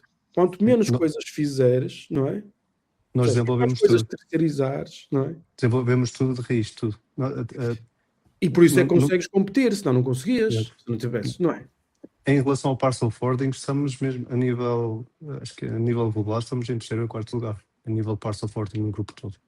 Olha, nós estamos a fazer um sistema tão potente na Prozis, tu não imaginas. Eu, se quisesse arrebentar o mundo da logística, arrebentava. É só o que eu tive para dizer.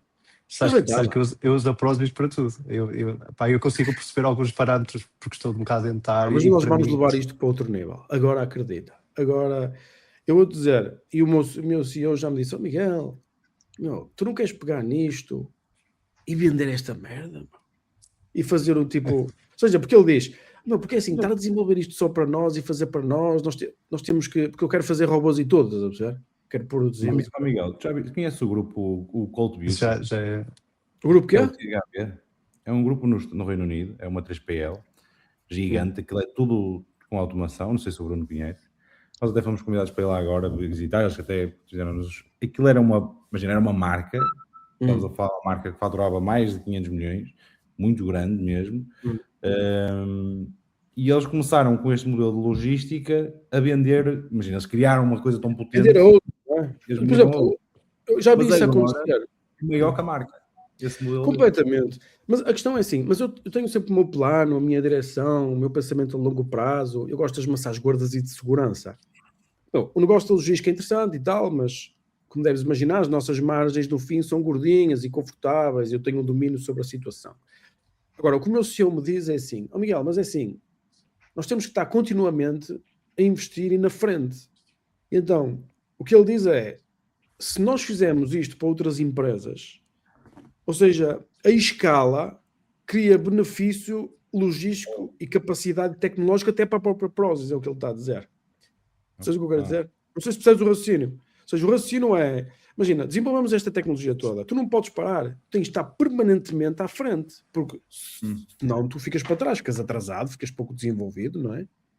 E o argumento tem uma certa lógica. Eu posso pensar num futuro, mas aí tenho que criar uma empresa nova, onde usa a nossa tecnologia, não é? Para fazer serviços de papel, como a tua empresa, pronto, estás a perceber? Imagina, nós eu acho que eu cheguei a escrever uma carta, provavelmente deve ser perdido, com uma proposta para falar contigo, para ver se conseguias escalar, porque eu tenho mais ideias dentro Miguel, depois vê do que é essa tão cena. complexo. nunca vi essa carta. Eu não Não leio sei, cartas. eu- Isso ler cartas é coisa de pobre. Olha, eu gosto Tô mais de brincando. ser old school. Sou um Tô puto brincando. old school. Com 35 Exato. aninhos, mas ainda faço coisas já antigas. Exato. Que demoram Diz- mais diz, tempo, João. mas Diz, João. Tu tens esse tal fulfillment, se quiseres ver como exemplo, eles eram um bocadinho uma cena tipo muito grande, como um business. E depois, The Ingenuity. Eu sei o que é que isto é. Isto é MyProtein, meu. não, eles são da Cult Beauty, aquilo era uma marca tipo de. Não, MyProtein Não, deve ser quem eu sei. eles distribuem para a MyProtein, provavelmente. Não. The Ingenuity é a MyProtein. É o meu concorrente principal. Aqui na Europa. Ou Mas seja, eles o grupo da era a Cult Beauty, THG. que era de maquiagem. Não, aquilo foi tipo, eles foram comprando diferentes empresas. Ok. Mas o dinheiro quase todos vem da MyProtein. Dá pouca margem a Beauty. A Beauty é negócio de trocos. Eles até estão agora a ter prejuízo e já estão a... Eles fizeram esta cena, mas nós somos... Eu não quero, assim... Eu não acho que isto seja uma cena boa.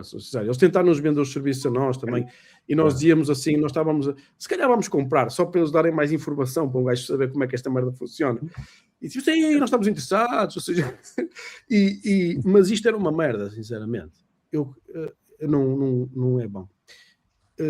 Tanto é que tu olhas para o sistema de entregas é muito mais eficiente, tu vês o sistema de entregas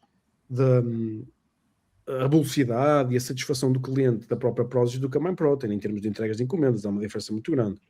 Agora, Eu nunca comprei nada. sim, que eles fizeram isto, este negócio tem volume, este negócio é interessante.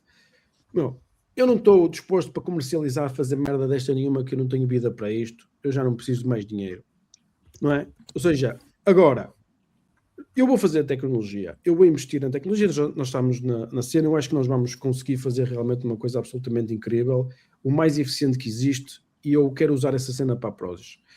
Se depois posso arranjar assim parceiros como o Bruno para... Sabes o que eu quero dizer, Bruno? Ou seja, usas a tecnologia, tratas da comercialização, fazemos uma espécie de uma sociedade em diferentes países, ou seja, tu vês os países... Sabes o que eu quero dizer? Aliás, uma das primeiras reuniões que vim cá foi, acho que dentro da ICEP, e o meu contexto para todos os CEOs e diretores que andavam para lá de grandes produtores aqui em Portugal era mesmo esse. Vocês querem atacar o estrangeiro, não é ir com a vossa marca, juntem-se outras companhias que façam dentro do mesmo, e criam um produto único e vão todo para a frente. Sim. Ou seja, tu quando vais para a guerra tens que ir com as armas certas. Não é? Exatamente. Não vale a pena ir competir. Mas Portugal tem muito falta disso, é muito... Eu acho que não é Portugal, acho que é o mundo inteiro, ou seja... não. Eu percebo. Não, o que eu digo, Portugal é um país de 10 milhões de pessoas, tu não podes querer muita coisa, estás a perceber? Tens que aceitar, não é? Investe-se muito tempo aqui no nacional, e não é muito tempo no início é normal, mas quando atingem determinado patamar, depois podiam escalar de uma forma mais ergonómica, mais... eu acho que é um mindset problemático. Era o que eu ia dizer, eles ficam presos àquilo que o João disse há bocadinho, que é, eles estão preocupados, eu vou poupar 5% em algodão, que é para ganhar mais margem de lucro, e não percebem que se fizerem um investimento na marca, assim podem subir os preços porque a marca vale mais e vão ganhar mais de 5%. Exato. Eu tenho uma coisa que eu costumo dizer muito, que é, pessoal, só uma forma mais importante do que poupar dinheiro. Sabes qual é? É ganhar dinheiro. É ganhar dinheiro. Ou seja, que é exatamente o que estás a dizer. Meu, se tu ganhares, é muito melhor ganhar 10 que poupar 5. É esse o remarco. Mas depois vamos falar, Bruno. Tu estás aí no Quinto Império, não estás? Não estavas aqui? Estou. Pronto, nós vamos falar, as coisas vão acontecendo e pode ser que um gajo ainda faça uma cena gigante de logística, porque eu gosto de logística. Sabes que o core da Prozis é logística. Ou seja, o coração da Prozis é logística. Ou seja, logística foi a primeira coisa que nós fizemos, foi a coisa onde eu considero que somos especialistas, apesar de termos que evoluir para um nível completamente distinto, porque a tecnologia mudou, isto é uma coisa diferente agora, mas é uma cena que realmente, acho que é fundamental no comércio eletrónico. Agora, pode ser. A tecnologia que a Prozis tem, eu sei que é difícil escalar, mas podia facilmente, entre 5 a 10 anos, se calhar até menos, vocês têm recursos muito maiores, conseguir ir frente a frente com as maiores distribuidoras em Portugal. Não, Mas espera. longe. Eu não quero chatear as distribuidoras em Portugal. Eu sei, foi. Mas Isso é outra olá, conversa. estamos num nível diferente. Ou seja, Nada a ver. já viste também o sistema que eu tenho de entregar as encomendas após com as minhas carrinhas? Incrível.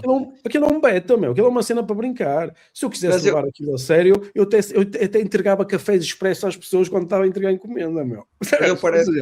A mim parece-me que eles estão alinhados noutra estratégia. Outro dia vi o Bitalk da DPD e eles querem focar as coisas todas nos lockers para não ter que andar a distribuir de porta em porta. Super eficiente, digo já. É super eficiente. Eles estão mais focados para esse lado do que... Vão ter sempre um problema, que são as zonas rurais. E eu lembro-me que há eu venho dentro da distribuição, também tenho companhias de distribuição. E uns pequenos armazéns onde fazem sorteamentos para grandes marcas também. E por várias vezes discutimos a tecnologia e o avanço em alguns departamentos.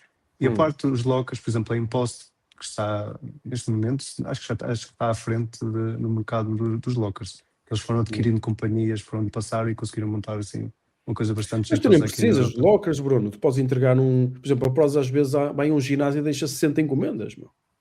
Fazes parceria, exatamente, fazes parceria com pontos. Isso é incrível, meu. Vai haver sempre um problema, não é um problema, mas há algo que não arranja solução, é arranjar sítios com 24 horas de acessibilidade. Por exemplo, os ginásios podiam funcionar se os ginásios operassem durante as 24 horas.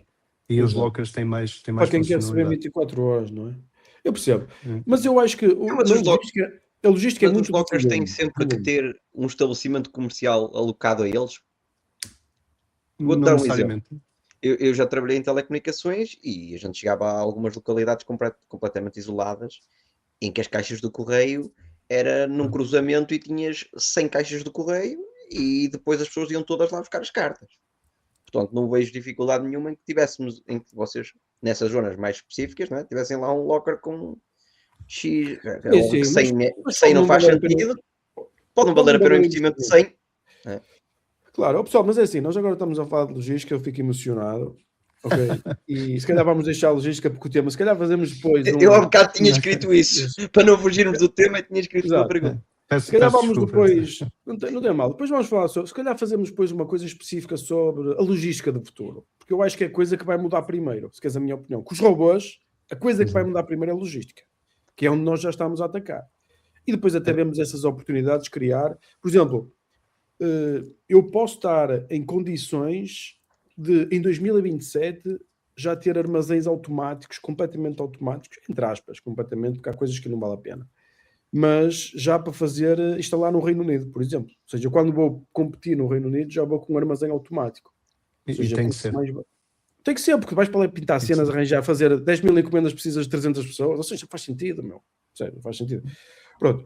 E isso, depois vamos fazer aí fazemos aí uma parceria. Achas que algum dia a Europa vai abrir mão da regulamentação de entregas por drones, ou achas que isso é muito longínquo? Não sei. Nós temos de trabalhar por dentro da regulamentação. Na Europa vai regular tudo. Se os drones pagarem imposto, eles deixam voar. Se não pagar, não deixam. Estás a ver? Um bocado assim. Agora, eu diria assim, eu tento a pensar se o Quinto Império não pode ser justamente uma plataforma de, digamos, elevação de todo um sistema global de logística. Ou seja, até pode ser.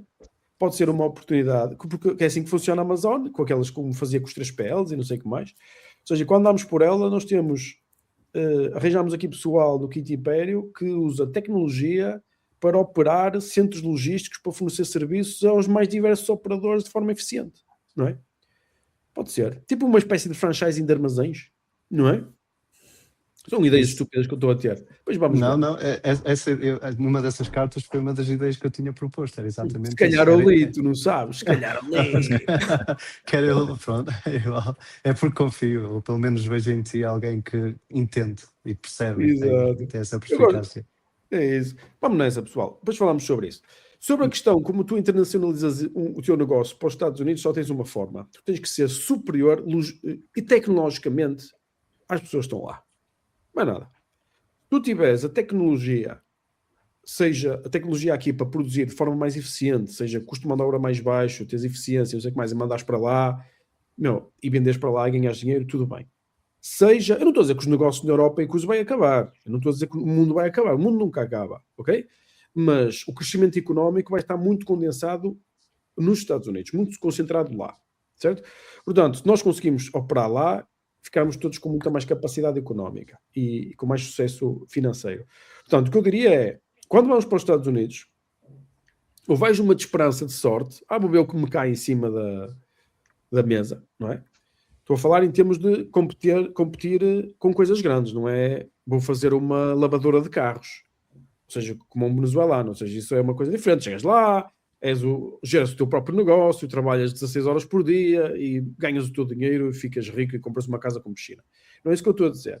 Estou a dizer tens uma empresa como deve ser e dizes, eu quero ir para os Estados Unidos e quero faturar 100, 200, 500 milhões. É isso que eu estou a dizer, não é? Para isso nós temos que ter superioridade tecnológica. Não há hipótese. Se vais para competir com as mesmas ferramentas, eles têm vantagem operacional porque este é o país deles. Eles estão habituados, eles têm aqui a cena em estrutura. Bom, sabes o que eu quero dizer? Tens mesmo de ser bom.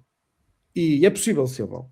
E no teu caso, se tivesse tecnologia, vamos imaginar que tinhas um sistema de robôs que te reduz o custo de mão de obra. Eu já visitei aqui os armazéns. A Amazon é fixe, mas a Amazon tem muitos problemas, que faz o fulfillment de tudo, não é? E isso cria-lhes problemas. Por exemplo, nós na Prozis só nos queremos concentrar num tamanho específico e uma coisa específica. Nós não queremos fazer mais que aquilo. Nós queremos fazer uma coisa específica. Ou seja, é esses tamanhos que nós gerimos. A partir daqui não gerimos mais nada. Para isso, queres vender loiças ou queres vender outras coisas que não servem para nós? Ou seja, a logística vai ter que se especializar cada vez mais, não é? Que acontece em todos os mercados, não é? Primeiro começa a fazer tudo e depois vias logo a vender flores.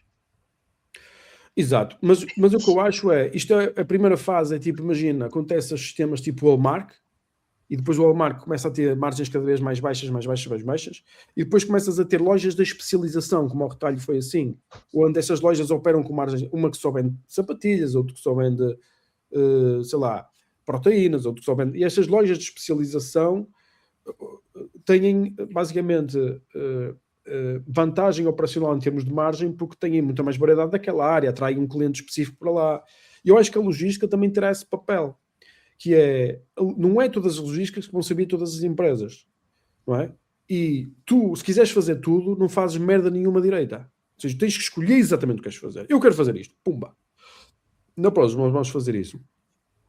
E eu acho que, mas imagina que tinhas um sistema tecnológico, tinhas o sistema de logística mais eficiente para aqueles tamanhos de peças e para aquela variedade de produto mais eficiente do mundo. Não, tu aí consegues ir competir para qualquer sítio do mundo, porque tens uma ferramenta onde vais ganhar. Depois é marketing, publicidade, arranjar os contactos e não sei o que mais. Portanto, vamos imaginar que eu queria fazer um sistema de logística. O que é que eu faço? Opero o sistema da Prozis de logística como exemplo, não é? E depois, que é o que a Amazon faz, e depois a Amazon diz, olha, agora queres vender não sei o que mais. Só que eu não quero, por exemplo, eu não quero ser marketplace. Ou seja, eu não quero gerir marketplace, nem gerir essa cena dos clientes, não é? Seja o que eu quero dizer, a cena do marketplace de... Mas a Amazon vai mudar o jogo agora. Mas vai continuar a ser marketplace, não vai? Sim, nisso sim, cada vez maior. Mas a forma, a própria logística deles, que é um deles, barros por completo já vai mudar e vai. A solução que eles encontraram, eu acho que vais ter que me contar em privado no Quinto Império essa solução. Um gajo que convém estar atento. Sobre isso, ou seja, se tu queres realmente, se és uma empresa de serviços, 3PL, queres ir para os Estados Unidos fazer o teu trabalho, tens de ter as ferramentas. Não vale a pena ir sem ter as ferramentas. Sem dúvida. Tens de ter as armas certas. E posso dizer que os 3PLs que existem aqui, em termos de tecnologia, são um bocado básicos. Tirando a Amazon, sinceramente, algumas empresas interessantes. A Ulta Beauty, acho que funciona bem, o sistema logístico deles, acho muito interessante. A Herb também é interessante, gosto, acho que são evoluídos e a robotização também é interessante, mas quem fornece serviço para outros, ainda não encontrei assim nada que me convencesse aqui. Ou seja, ainda há muita, como é que se diz, muita terra verde para ser explorada, em termos de logísticos. Tanto é que o comércio eletrónico, para mim, ainda vai crescer mais do que atualmente. Eu não sei como é que é, mas a minha casa chegam, sei lá, 3, 4 encomendas da Amazon por dia. É o normal. 3, 4 encomendas, às vezes chegam 5. A minha empregada diz assim, tantos paquetes. Tantos paquetes. Mas a questão é que é super conveniente, meu. Estás num ponto do telemóvel, e chega, e chega e nunca falha. Tens um problema, reclamas. Passado 5 minutos tens o dinheiro na conta. Meu, é beautiful. Não, isto é beautiful. Eu gosto desta cena. Portanto, vamos devagarinho. Portanto, em termos de serviços, quem quiser operar, quem quiser emigrar para os Estados Unidos, meu, faz um E1zinho ou E2. Deixa eu ver se é um ou E2 para não estar a dizer merda. O pessoal do Quinto Império também está a apoio. Há uma mentoria no Quinto Império que é sobre vistos dos Estados Unidos, para quem quiser explorar. É feito por uma pessoa que eu conheço que domina mesmo a área. Domina mais, se calhar, do que os advogados americanos. Mas é uma mentoria interessante se vocês quiserem explorar as oportunidades. Qual o visto? Portanto, imigrar é assim. Os americanos estão habituados, como qualquer população, a ter um certo nível de standard para um determinado nível de trabalho, certo? Tu, como imigrante e como português, se vens para aqui, meu, vais sentir-te muito mais motivado a trabalhar e vais ter, consequentemente, muito mais sucesso económico, porque tu vais ser motivado pela quantidade de dinheiro que ganhas, vais trabalhar mais horas e vais ficar mais competente e pronto. É uma mentalidade diferente. Portanto, há essa vantagem operacional de seres imigrante, não é? Ou seja, chegas aqui, constróis uma cena de lavar carros, ou constróis uma cena de transporte de pessoas, ou um milhão de coisas, fazes um restaurante, fazes, não sei, como pensa aqui tantos, fazes a tua vida aqui, ganhas dinheiro e é uma boa oportunidade. Nas empresas grandes, convém realmente ter vantagem competitiva, não é? Para não chegares aqui só gastares dinheiro. Portanto, eu diria que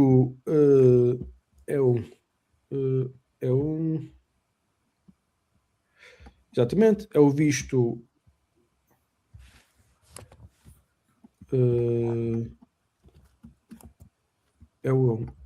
chama-se o visto E1 e E2, que são o visto de intercâmbio comercial e o visto que foca no investimento financeiro em uma empresa sediada nos Estados Unidos.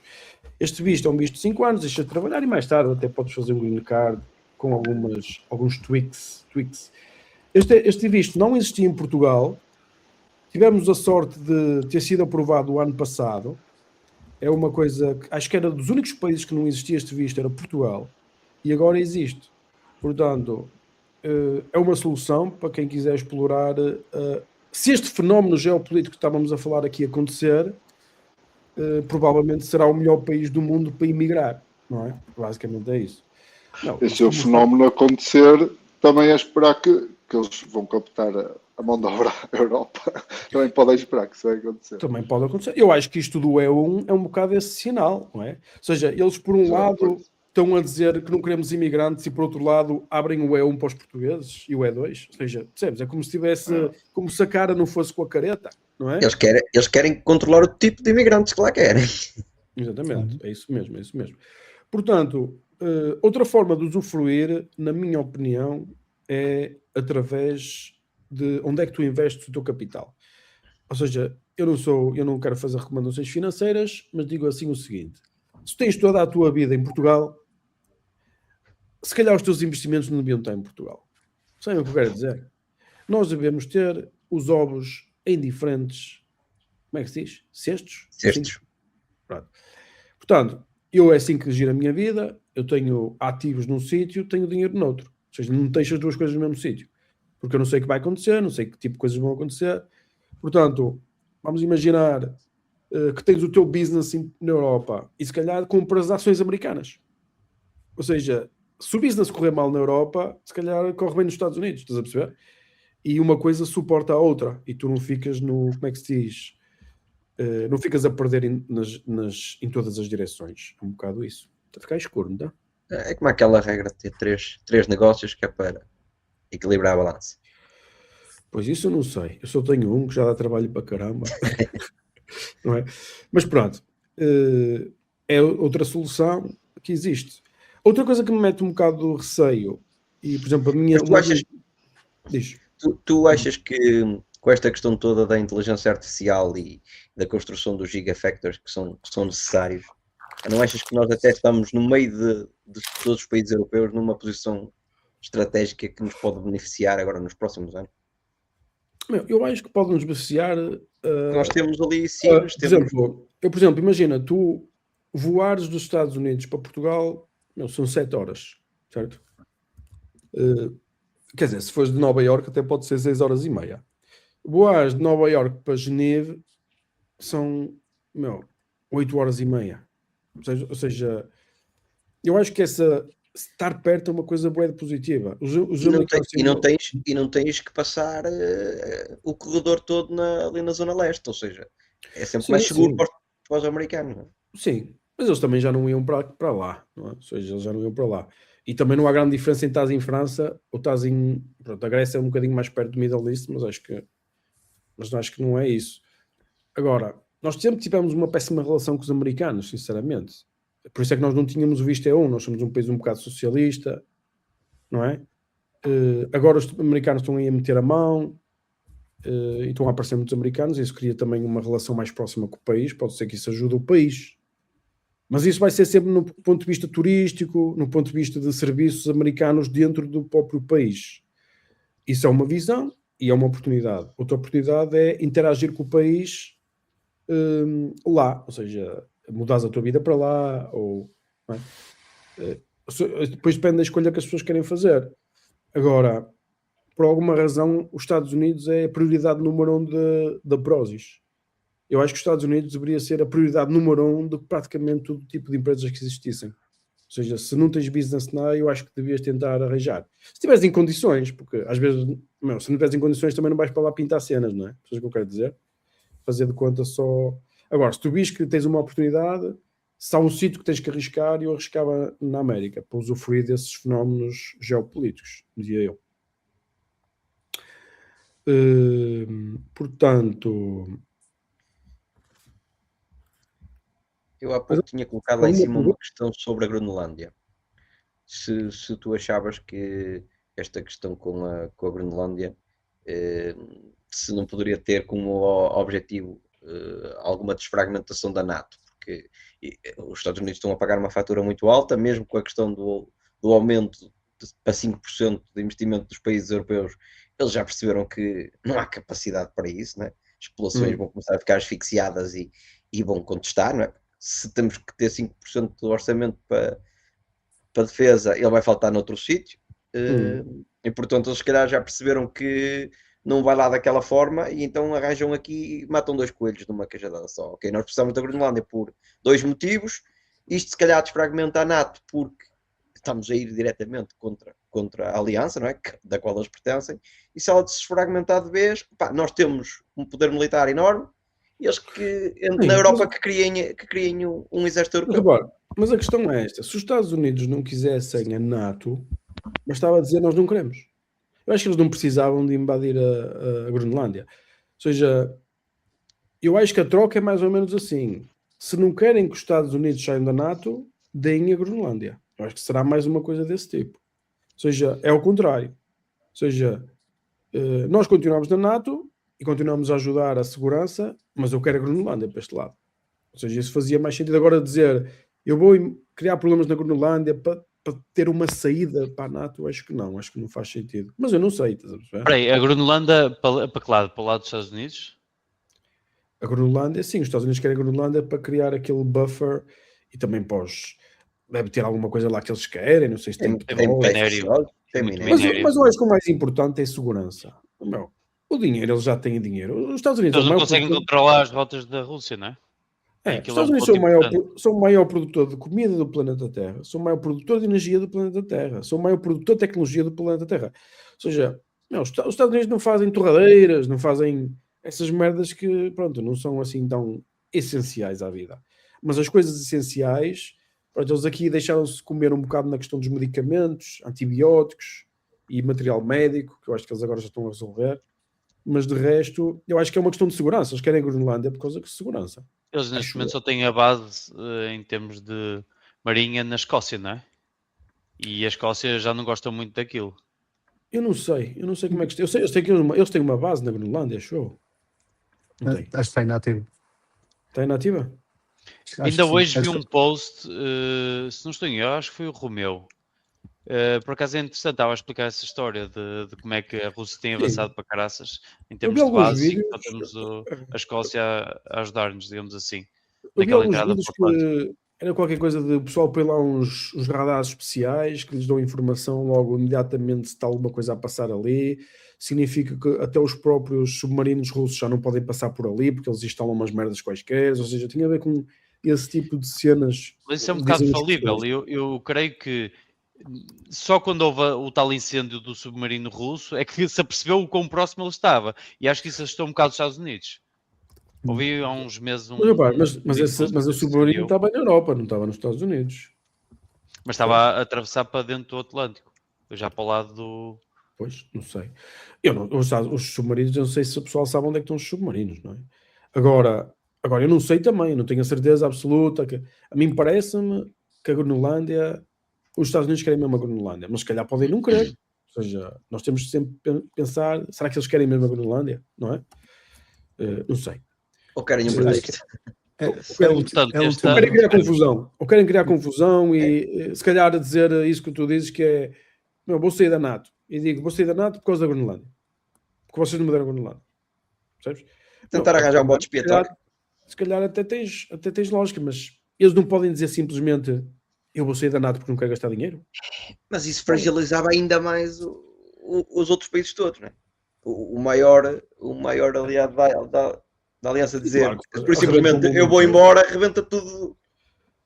Mas os Estados Unidos arrebenta tudo, não há hipótese. Este não é governo, mas pronto, isto do Trump, já desde que chegou, já foi à NATO dizer, meus amigos, cuidado, vocês estão a ter problemas com a imigração, estão a ter problemas com A, B, C ou D. A Europa o que faz é ainda mais afastar-se, é exatamente o contrário do que a América recomenda. Eles estão com toda a vontade de pôr o pé fora da NATO, como é óbvio. É isso que vamos ver. Vamos ver o que acontece. Mas eu acho que a Europa faz uma coisa para os telejornais e outra coisa nos bastidores. Isso também é verdade. Isso é verdade. Ou seja, eles dizem uma cena e depois baixam uma bola, não é? É porque a sociedade está completamente woke e eles não podem dizer abertamente que ok, nós vamos fazer desta forma. Eles têm que dizer, não pode ser assim, nós temos que defender a Groenlândia e não sei o quê. Depois nos bastidores vamos ver como é que fazemos. Mas... eu também acho que isso. É tipo lavar a cara e no fim entregam a Groenlândia aos Estados Unidos, está resolvido num aperto de mão. E $100,000 a cada vez. Arranjam um referendo. A Groenlândia pode pedir independência. Ao bocado a Sara perguntou isso. A Groenlândia pode pedir independência da Dinamarca. E pode ser um Estado independente. Eles vão arranjar a maneira de... Eu vi no outro dia que eles queriam oferecer $100,000 a cada gajo na Groenlândia, a cada cidadão. Eles vão arranjar a maneira de dividir a população da Groenlândia, eventualmente fazer um referendo e pronto. Olha, tu oferecias $100,000 a cada português para dar a Portugal e o pessoal dizia 50 está feito. 50 está feito. Vira-se o meu filho no outro dia. Pai, era fixe que Portugal se tornasse o Estado número 51.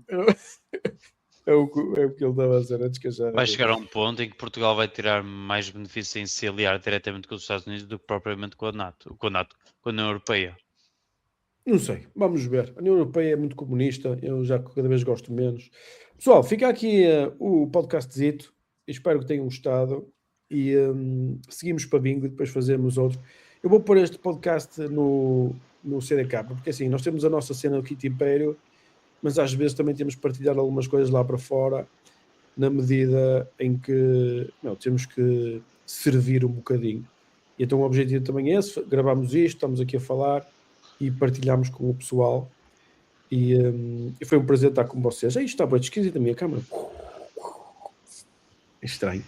Fiquem bem, pessoal. Um abraço. Um abraço. Um abraço. Quinto Império. O Templário que serve a próxima geração. A minha arma é a vontade. A minha missão libertar Portugal. Monges, guerreiros, templários, digam-me, onde estão os 50.000? Pelas ruas e montes ouvo o clamor. Somos livres, ergue o teu valor.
cega o coração. Cooperamos livres, criamos o amanhã. Em cada passo a esperança nos chama. Minha arma é a vontade, ninguém me para. Servindo o futuro, erguendo a espada. 50 mil guerreiros prontos a marchar.